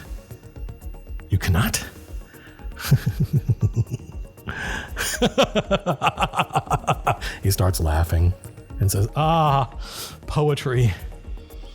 Art is the mirror of the world, you know. Oh, this is bittersweet, but I will savor it nonetheless. I will count myself blessed to have such a glorious part to play. And he hands the ruby back to you. Holy crap! And he says, the time is short. The life in the heart of the beast fades quickly. Go. go. I cannot change my mind. I am bound by my own oath. But you must go quickly. Oh, holy crap. Holy crap. Da, da, da, da. Yeah. I mean, hell, I do that bow again, that thing that means like immense gratitude. And I guess I leave. I don't know how I'm going to get back. Oh, I say that. I say, my liege, I do not know the way back. He looks at your arm.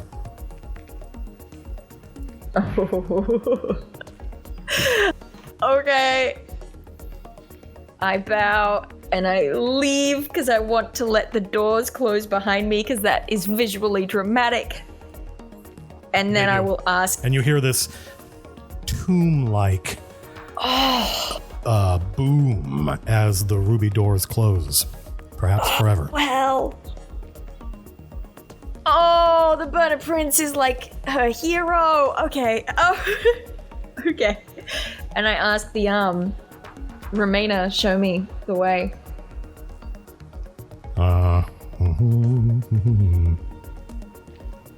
Let me think. How does the arm respond? It literally says you see from the palm of the hand the blue light that activates when this thing talks. Lights start kind of cascading along the arm, mostly like white and yellow lights blinking, and you hear it saying, "Working, working." Do you still have the black arrows? I do. I have 2 of them. So it... Oh, wait, no, I only have 1. I broke 1. You're going to have to make 2 more arrows out of the wood here. Oh, hell. If I run out of time, this is going to be terrible. Let's go. Let's go. And... this is like getting back to basics. This is like the stuff you learn in the equivalent of Wood Elf high school woodworking classes. And so the arm is able to, like the how's what? So there's Levelis and what she knows about how to make arrows, but the arm is way better at it. Oh, awesome. Right. So it's almost like it doesn't take over or anything. It's just that you suddenly have the physical, like you can't like the muscle memory. You can't screw up. It just works. It's super easy. Like you've been doing this your whole life. Holy crap. And the arm puts a memory. Actually, I don't think the arm fucks around with your memory. The arm explains you have to return to the point of bilocation. Oh, okay. Okay. Heck. Oh, no. Ooh. The tower is a very long way away. Yeah, but you've got the speed. You've got the speed boost. I've got the speed! I've got the speed boost! Oh, heck yes. And no one's chasing you, so you are able to get back there. But as you go, you see another crack appear in the heart. No. It's a big heart, and then another crack appears, and you're about 2/3 of the way there, and now you can see the tower, and another crack appears in the ruby heart. You feel like this thing is going to disintegrate. You get to the archway, and you have the 3 improvised black arrows that you and the Remainer made. And now is the time for a sacrifice. You have to stab yourself with them. Oh, hell. Yes. Oh, my gosh. Yes. Absolutely. Where's somewhere dramatic that she would choose to stab herself? Good question.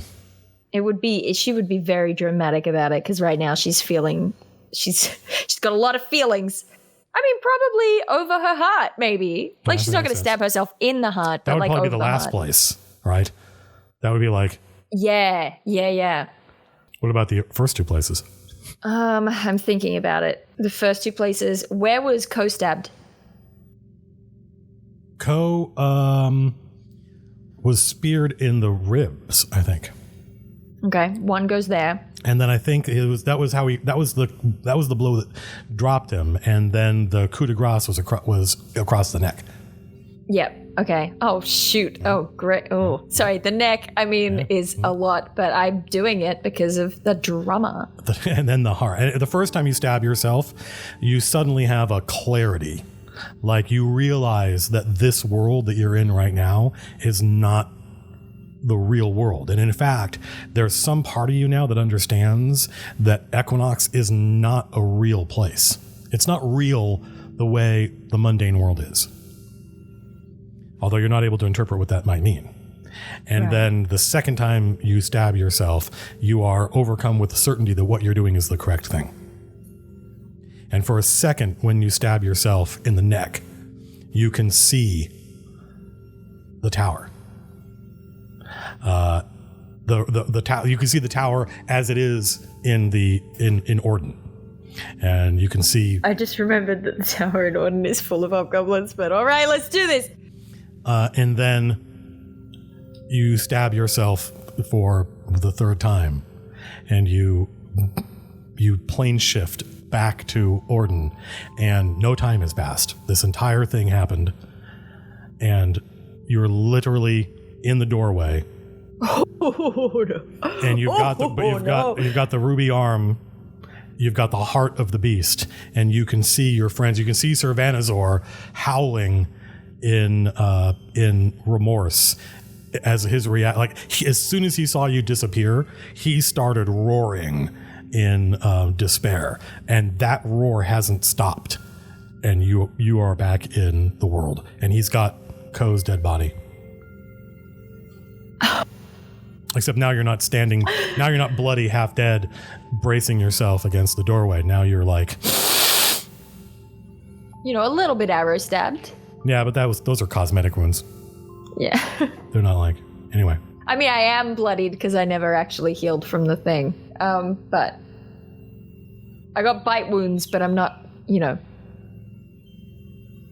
Well, you've got that white berry. Yeah, I sure do. Although I feel, am I still surrounded by hobgoblins? Yep. Well, you're not surrounded. They're behind you, and your friends are in front of you. Well, heck, I'm gonna run. I'm gonna run. Actually, hang on a second. Do I have the... we gotta get a map. All right, well, that's it. That's it. You're done. That was your solo session.